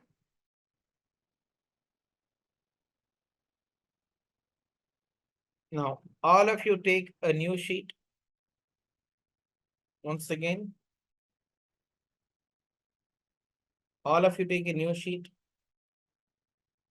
Okay, what do you mean by hierarchy?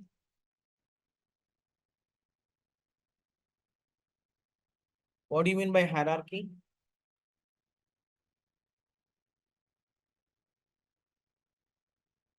What is hierarchy? Yes, guys, any idea what is hierarchy? No idea? Like trees, like a flow of pathway, hierarchy, like trees, going in the flow, different values. Okay, it's kind of a grouping. Okay, we are going to put relevant values under one roof. Right? Let's say a simple example is, let's say we have a team lead. Under team lead, we have a team members. Right? All these team members reports to team lead. And team lead reports to what? Whom? He will report to managers. And this manager reports to whom? They will report to senior manager. And the senior manager reports to whom? Let's say directors or VPs. Yeah. So this is called hierarchy. This is called hierarchy. Got it? Now we are going to place actually relevant, dimensions, relevant categories under one roof. That will make us, that will help us to drill down further. You can drill up or you can drill down. You can drill down or you can drill up based on your business requirement. Okay. Now, if you see this order date or ship date, most of the time, date field in across all the BI tools will have the hierarchy by default. You don't need to create any hierarchy when you have a date column. You see now, if I drag and drop this order date under column shelf, look at my screen. What I did, I just drag and drop this order ID under column shelf. You see my screen here. By default, it has created a hierarchy. Under this year, actually, this date is now rolled up by year. If I want to drill down further, I can see now quarter level data. You see now, I clicked on this plus mark. We'll have this again. Can we go further? Can we do drill down? Yes. If I click on this plus mark, again, we can see data at month wise. You see month wise data. Again, if I click on this plus mark, again, I can see day level. Got it? So this is called what? This is called hierarchy. By default, on top of date column, we'll have a hierarchy. For example, if I want to have my own hierarchy, how we can create the hierarchy? Let's see now. You see, let me clear the sheet. How you can clear the sheet? People are removing like this. Manually, you guys are removing like this. Okay. Instead of removing one by one, what you can do, you can clear this worksheet. So here we have one option called clear. Clear the sheet. You see, if I click on this, gone. So this is how you can clear the sheet. Okay. Now what I'm going to do, I'm going to create a hierarchy. Okay. So hierarchy means, putting all dimensions under one roof or relevant items. We have a country, right? Yes, we have a country. Under this country, we can place state. Yes. Under this state, we can place city. Yes. These all are, geographical data. Correct. These are all relevant dimensions. Can I create hierarchy on top of this? Yes. Can we create hierarchy? Answer is yes. You see, before we proceed, wait. We'll create on this. What we'll do now, all of you, go for a country column here, click on this, and here we have a one drop down, right? Click on this, go to create. So here, hierarchy, click on this create hierarchy. I'm holding my screen. You have to click on this hierarchy. First, you have to select the main item. Under this, you're going to add few more dimensions. Once you click on create hierarchy, it may ask you to enter the name of the hierarchy. So click on this. See, let's say Geo. I just entered the name called Geo. Hit enter. In this country, what we have to do, we have to place state. How you are going to place the state? One way, you can click on it. You can drag and drop over here like this. You can drag and drop like this. If we have too many columns, sometimes it becomes difficult to do drag and drop. And there is another way now. You see, city, this is another way. I would like to have city also in this hierarchy. So I'm going to click on this drop down city. So here we have a hierarchy. Add to hierarchy geo. I would like to add the city column under geo hierarchy. This is also another way. Done, all of you? Yeah. Wow. Clear? Now, actually, what is the benefit? What is the benefit to have a hierarchy? You see the benefit. I am not going to drag and drop country, state, city individually. I'm going to drag and drop this geo on the column shelf. Now just look at my screen. I am going to place this sales value under row shelf. Yeah. Or else let me switch this so that you can see very easily. Now, business benefit is I just place country or this entire geo. So here it is now displaying this hierarchy. The user will have a scope to drill down further. Anyway, user cannot see this. How user can have a scope to drill down? So here, even if I over my mouse on this, you see here we have an option. If I click on this plus, you see, user can drill down from here. Got it?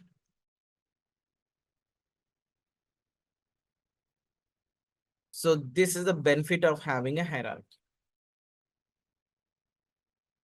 The benefit of having hierarchy. Clear, all of you? Instead of placing 4 or 3 columns, what I will do, I will take only hierarchy field on column shelf or a row shelf. As and when needed, user is going to drill down and drill up further. Clear, all of you? Perfect. Okay. We'll talk about alias. We'll talk about alias. You see now, for example, let's say, let me check the data. So here we have the data, right? Data in a tabular form. So here we do have a ship mode. We do have different types of ship modes. We have a standard class, first class, second class, yeah, whatnot. 4 different types of ship modes we have. What I would like to do for our business requirement, based on business requirement, we have to have different names for this ship mode. Let's say first class. I want to have, let's say, premium class or something else. How to edit this name? How to give a different name for this? So in order to use a different name, see what we have to do. There are multiple ways to rename them. Actually, we are not renaming or we are not replacing actual data. As main name suggests, alias will have actual data as it is, but we are going to replicate with some other words. Okay, we are not changing actual data. You see now, we have multiple ways. If I go to data source, but let's not go to data source because we are already working on a sheet, right? We'll see everything over here only. So here we do have a ship mode. Click on this. So here you have an option called alias. You see alias. Click on this. Done. Now in this ship mode, we do have 4 different ship modes. First class, same day, second class, and standard. So actually, this is our actual data. This is our actual data. We would like to, have a different name or different value for this first class. Let's say instead of having first class, can we say, let's say FC, let's say FC. Or if you want to have any other name, feel free to use this. Same day, you just double click over here, let's say SD, that means same day. Yeah. Second class, let's say SC, that means second class. Standard class, let's say STC, standard class. You can have any value. Just for our understanding purpose, I'm using these abbreviations.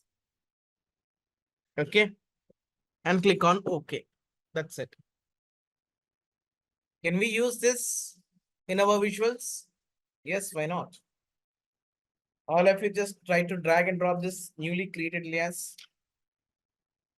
Is it done? Now you have multiple ways to do that. Just give me a second. Now you see my screen. Just look at my screen. As I mentioned, you can do this from data source also. Yes. If you don't want to display this alias, you see, you can click on this. You see here, if you want to have this alias here. From here also you can do that. And being in sheet 1 also you can do that. Just now we have it. Yep. If you want to display actual name also you can do that. Where it is. Edit alias, you see here also. You'll have multiple options to do this. Okay. You have multiple options to do that.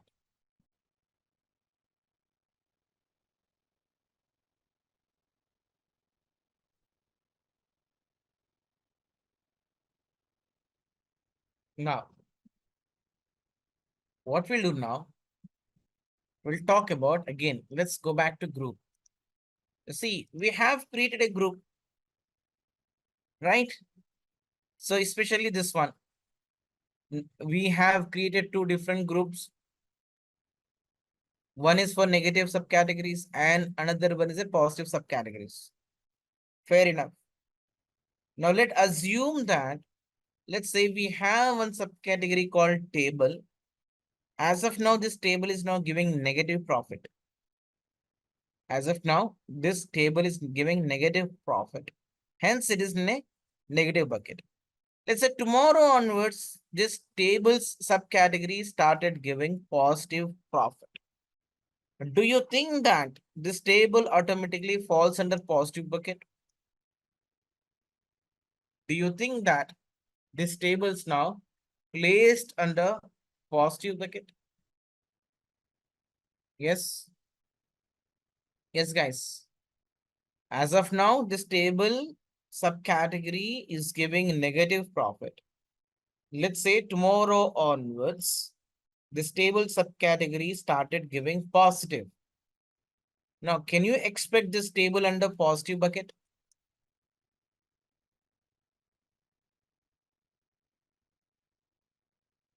Or you're going to see that in a negative only? You see, whenever you're going for a group, do remember Groups are always static in nature. These are static in nature. This table subcategory will not go to positive bucket if it is in a positive state. No. Clear? If you want to move from negative to positive, you have to manually edit this. That means what?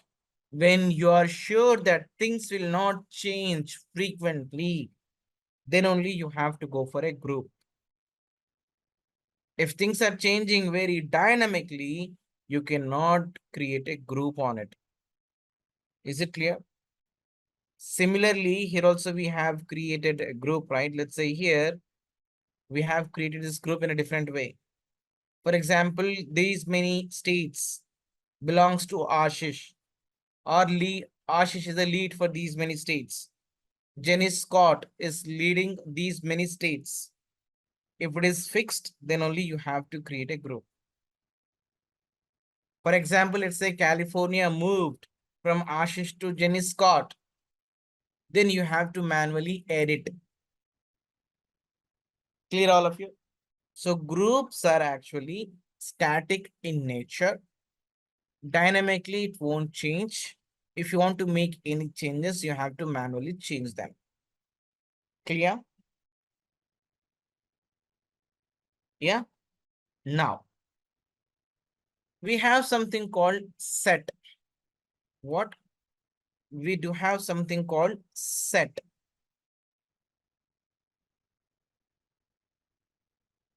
What is the set? Based on the condition, you can create a group. Based on a condition, you can create a group. Let me take a new page. Let's try to understand. Whenever you are creating a set based on a condition, you see, set. Based on a condition, you can create a set. Actually, data will be divided into two parts based on a condition. Whenever you have a condition, at the end you will see two things. One is true or false. If condition is met, that means it's a true statement. If condition is false, that means we'll see false statement. Clear? Now you can create this set based on a condition. That means we have true or false, two things. Now set will create two groups always. How many groups? Two groups. One group is called in, another group is called out. You will see all those items in group which met the condition true. If condition is true, you will see all those items under in group. If condition is not satisfied, you will see all those items under out group. For example, you have 100 products. You would like to see top 10 products. What will happen? Top 10 products you would like to see. Top 10 products you would like to see. 10 product will be placed under in group. And we do have remaining 90. Those remaining 90 products will be placed under out group. What is set? Yeah. Clear, all of you? What is set? Set is actually subset of the data. You have data, subset of the data. And this subset of the data will be divided into two parts. One is in group and another one is the out group. You will see all those items where condition is false. Sorry, condition is met. If condition is met, you will see those items under in group. If condition is false, you will see those items under out group. That's it. You will see always two groups, in and out. Clear? Now, what we are going to do now? We are going to create, again, let's see. We would like to see top 10 states based on the profit. We would like to see top 10 states based on the profit. Okay. But this time we'll give a try through sets. Now, how we can do that? You see now. Where is the state? So here we have a state. Right? If I place my mouse on this here, create a set. All of you click on this set. All of you click on this set. Done. Now, name of the set is what? Top 10. Top 10. Give a name called top 10. I would like to see top 10 states. Go to top by field. Top 10 based on what? Based on the profit.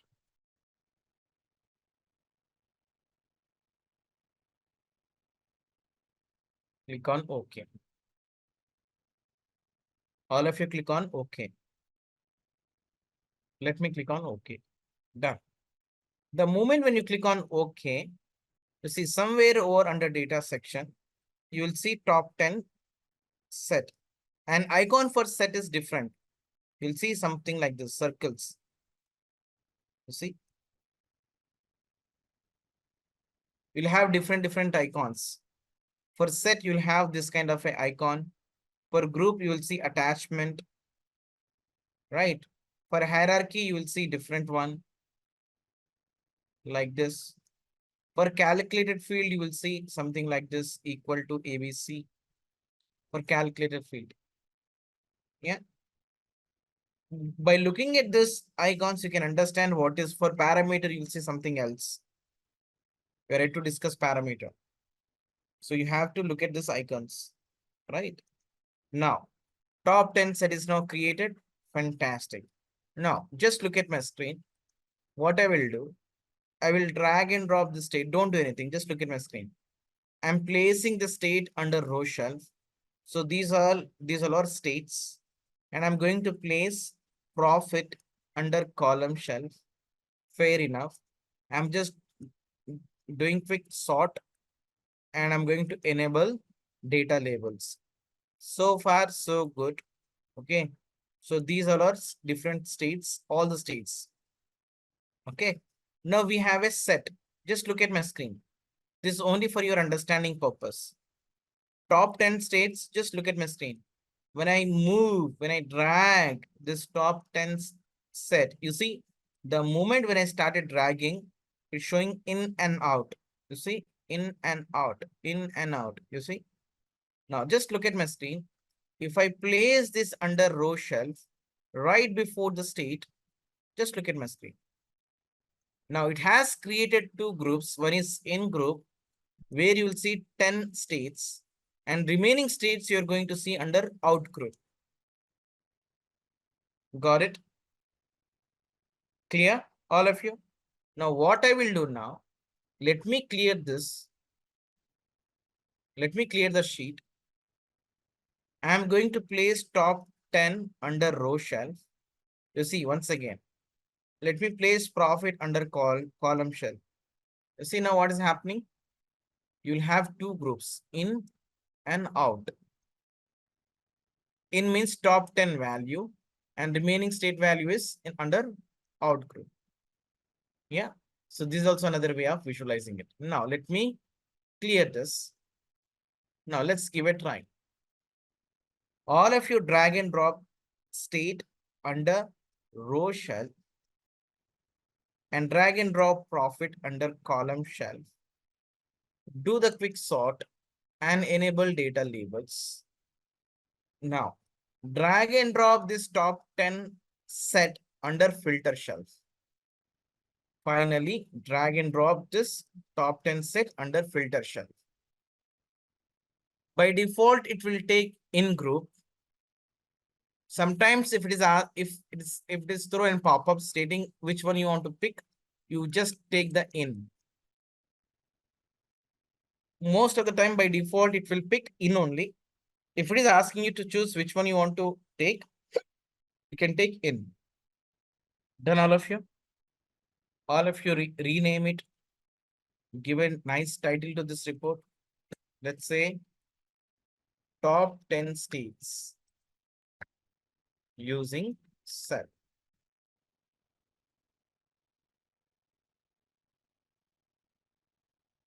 Can we have bottom 10 states? Can we have bottom 10 states? Yeah. All of you create bottom 10 states. All of you create a set. How you can create a set? See now. Go to state once again. Click on create and set. This one. Then all of you. Let's create another set to bring bottom 10. State, create set, name it as bottom 10. Now to have a bottom 10, again you have to click on top only. Okay. Name it as bottom 10. Click on this by field over here. From this drop down, you have to select the bottom. From this drop down, you pick bottom, type 10, profit, and click on OK. Done, all of you. Once it is done, again, take new sheet and display bottom 10 states. Once it is done, all of you take a new sheet and display bottom 10 states. I'm taking new sheet. Let me drag and drop state under row shelf, profit under column shelf. Do a quick sort and enable data labels.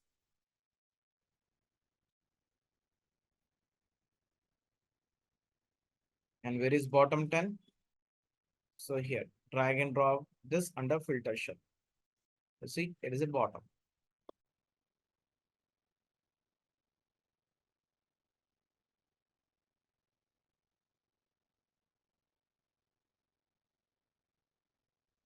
Very easy. Perfect. Now, one interview question. We can create set only on dimensions. Make a note. We can create a set only on dimensions. Got it? Only on non-numerical column. Clear? You see product name, it's a dimension. You see, we have option called set. Segment is a dimension. Create a set. Perfect. Ship mode is a dimension. We can create a set. But if I go to a measure, discount, profit, sales, and quantity. So these are all numerical columns. So here we don't have that option called set. Here we don't have any option called set. What do we have here? We have something called bins. What do we have? We have something called bins. We'll see this bin, how to create a bin also very shortly. But before we proceed, you see, we have created two sets. One is top and another one is bottom. Yes or no? So we have created two sets, top 10 and bottom 10. Can we combine these two sets? Can we combine two sets? Why? Because let's say on a single sheet, I would like to display top 10. At the same time, I would like to display bottom 10 states also. What I would like to do? I would like to display top 10 and bottom 10 on a single sheet. In order to display these two, I would like to combine. I have to combine two sets. Is it possible? Yes, it is a possible. Okay, what will happen when you combine two different sets? You see my screen. All of you select top 10. You have to select the set. If you click on this drop down, so here you will see one option called create combined set. You will see this option only when you select the set. You will see this option only when you select on a set. Got it? Click on create combined set. Now, all of you stop doing. I'm going to give a name called top and bottom. It's a name of this set called top and bottom. I'm combining this top 10 with what? With bottom.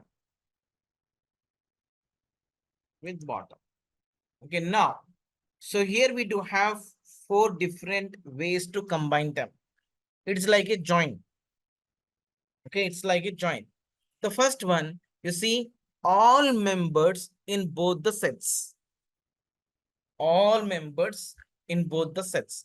So what will happen? Just look at my screen. What will happen if I go for a first set? You have top 10. In this, you have 2 groups. One is in and another one is out.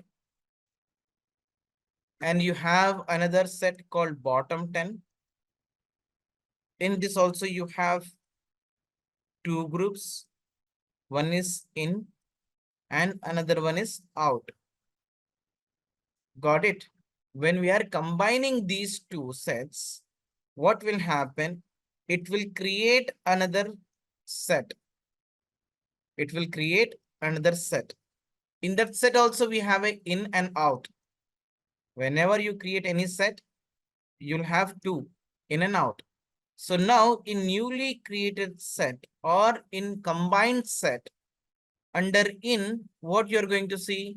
So you will see all in items from top 10 plus all in items from bottom 10 sets. In and in will be placed under in, and this out items and this out items will be placed over here. Got it? Here you will see top 10 and bottom 10. In and in, you see all members in both the sets. That means positive values. That means in group, where condition is satisfied. Those items will be placed under in. Clear all of you? And remaining all other items placed under out group. Is it clear? Perfect. Now, we do have few more. It's like a, full outer join, inner join, left join, and right join. So we'll talk about all these joins in our upcoming sessions. Okay. For time being, what you can do here, my dear friends, give a name, top and bottom. Okay. Select 2 sets from each drop down and go for first option, all members in both the sets, and click on OK.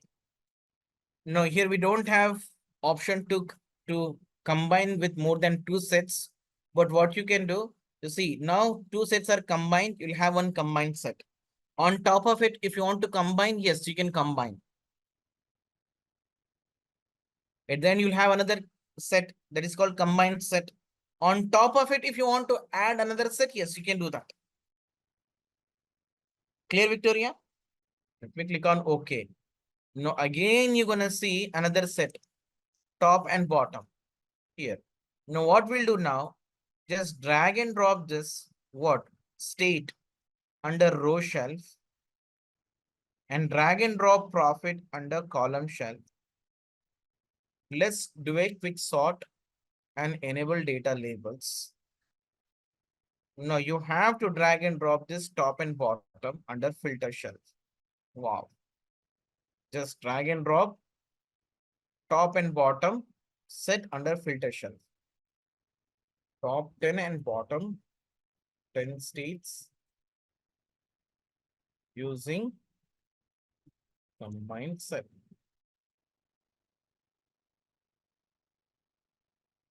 All of you change the title.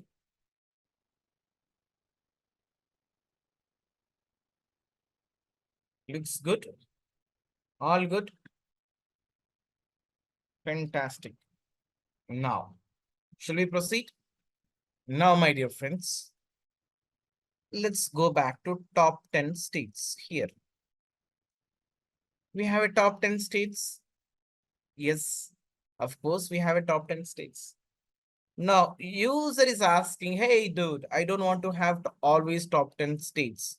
Sometimes I may go for 15. Sometimes I may go for 20. Or sometimes I may go for 5 also. Got it? So how we can display based on user input? Understood? What is the requirement? What user is asking, hey, I need one window where I'm going to choose how many items I want to see. For example, if I say top 5, I would like to see top 5. For example, if I want to see top 10, I'm going to pick 10 to display top 10. If I say 15, I would like to see top 15 states. So how we can allow user to pick the number at the same time based on his selection, we would like to display the visual. Based on user selection, we would like to display the visual. So this is something called parameters. What it is? Parameters. So if you want to take user input value, I repeat, if you want to take user value, user input value, and based on that value, if you want to perform any additional calculations, or based on that input value, if you want to make your visual too dynamic, you can do that. Or to perform what if analysis, you'll go for a parameters. In a nutshell, you want to get something from the user. In a nutshell, you want to get something from the user. Based on user value, you're going to perform certain actions. That is called parameters. Parameters are more powerful. You can use these parameters in your calculations. You can use these parameters in your visuals. Got it, all of you? Now, how to create a parameter? Let's see now. It's very easy. You see now. So here, let me click on this arrow mark over here. There are many ways to call parameter, but this is easiest way. This is easiest way. Click on this drop down. Here you have option called create parameter. All of you click on this create parameter. Done. Let me click on create parameter. Now let's give a name. What to select? Nothing. Ashish, you see my screen? I have highlighted with the markers. Here we have a small drop down. Click on this. Here you have option called create parameter. Click on this create parameter. Let's give a name to this. Let's say top n. This parameter name is top n. Let's say top n. What is the data type? The data type is what? Integer. Just give me a second. Okay, what is the data type? It's an integer. Select this integer. Now, so here you see this one. What type of value you want to allow? If you set allow all, if you set all, that means user can enter any value. User can enter any value. If you want to create your own list, predefined list, you can go for a list. If you want to set a range, you can set the range also. What we'll do now, we'll pick the list. We'll pick the list. So I'm trying to define one list, predefined list. So minimum is, let's say 5, yeah, 10, or a 15, or a 20. You see, all of you, what you have to do, you select, you just name it as a top n. Data type of this is an integer, right? Allowable values must be list. We are going to create a list. Manually, you have to enter over here. And once it is done, click on OK. Done. Display as, if you want to display this with something else, yes, you can display that also. But don't make it two changes. Make it very simple. Click on OK. Done, all of you. Once you click on OK, on data section, you will see this parameter. See, do you all see this under parameter section? Based on version to version, you will see this. Yeah, they have created separate section to place all the parameters. You may or you may not able to see this section. Okay, don't get confused if you don't see. So we have now parameters. Let's show this parameter to user. How we can display this? Click on this drop down here, show parameter. Click on show parameter. Done. Now, I'm in top 10 states. Right. So now right hand side, we have top 10 parameters. Remember, I didn't click on show me. If you click on show me, you could not able to see this. It's now covering. Make sure to see this top 10 parameters. Now from this drop down, if I select anything, now is it changing? Is this visual is changing based on my input? No. So we have to create a relation between these two. Yes or no? We have to enable connection between these two. Any guess how we can enable the connection? Any guess how we can enable the connection between these parameters and this visual? Okay, now you tell me, just hold on. Let me give you a clue. How we have defined this 10? Where we have defined this 10? You tell me. Filters, it's a set, right? While creating set, we have defined 10. Agree, all of you? Agree. You see, we have seen this states, top 10 states using set. How we have set this 10? In set we have, right? Now let's go to that set, top 10 set, this one. Top 10 set. Click on this top 10 set. Here you have to click on edit the set. Here. You can edit the set. Or if you want to edit, here also you can edit. See, edit the set. Got it?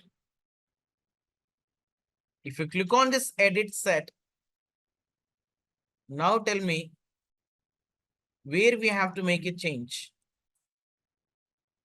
This is top. Here, we have entered manually. This is a static value. We don't need static value over here. Somehow we have to get this parameter value. Agree, all of you? Somehow we have to get this parameter value over here. How to get this parameter value over here? If you click on this drop down, here you will see newly created parameter called top n. From this drop down, you have to pick the parameters. Got it, all of you? Now click on OK. Now, is it changing now?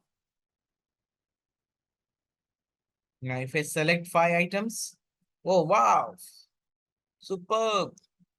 10, oh my goodness. 15, oh my God. Got it, all of you? Yes, it is an interview question. In interview, they will ask you how to display dynamic top n items. Yeah? Okay, now, let me pick top 5.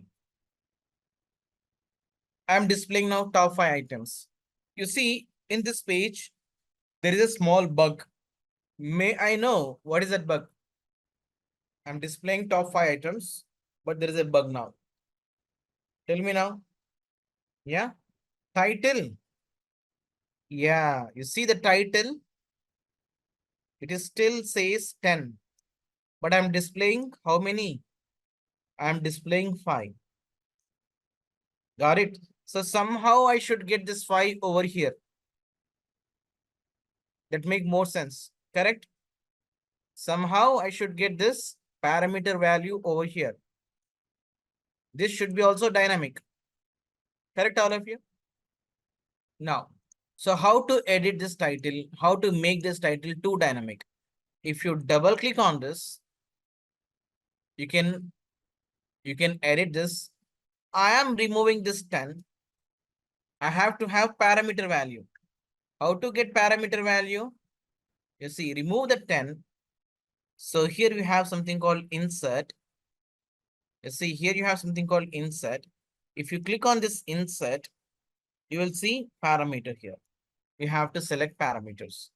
What is the parameter name? Top N. It's a parameter name. Done. You see, parameters top N.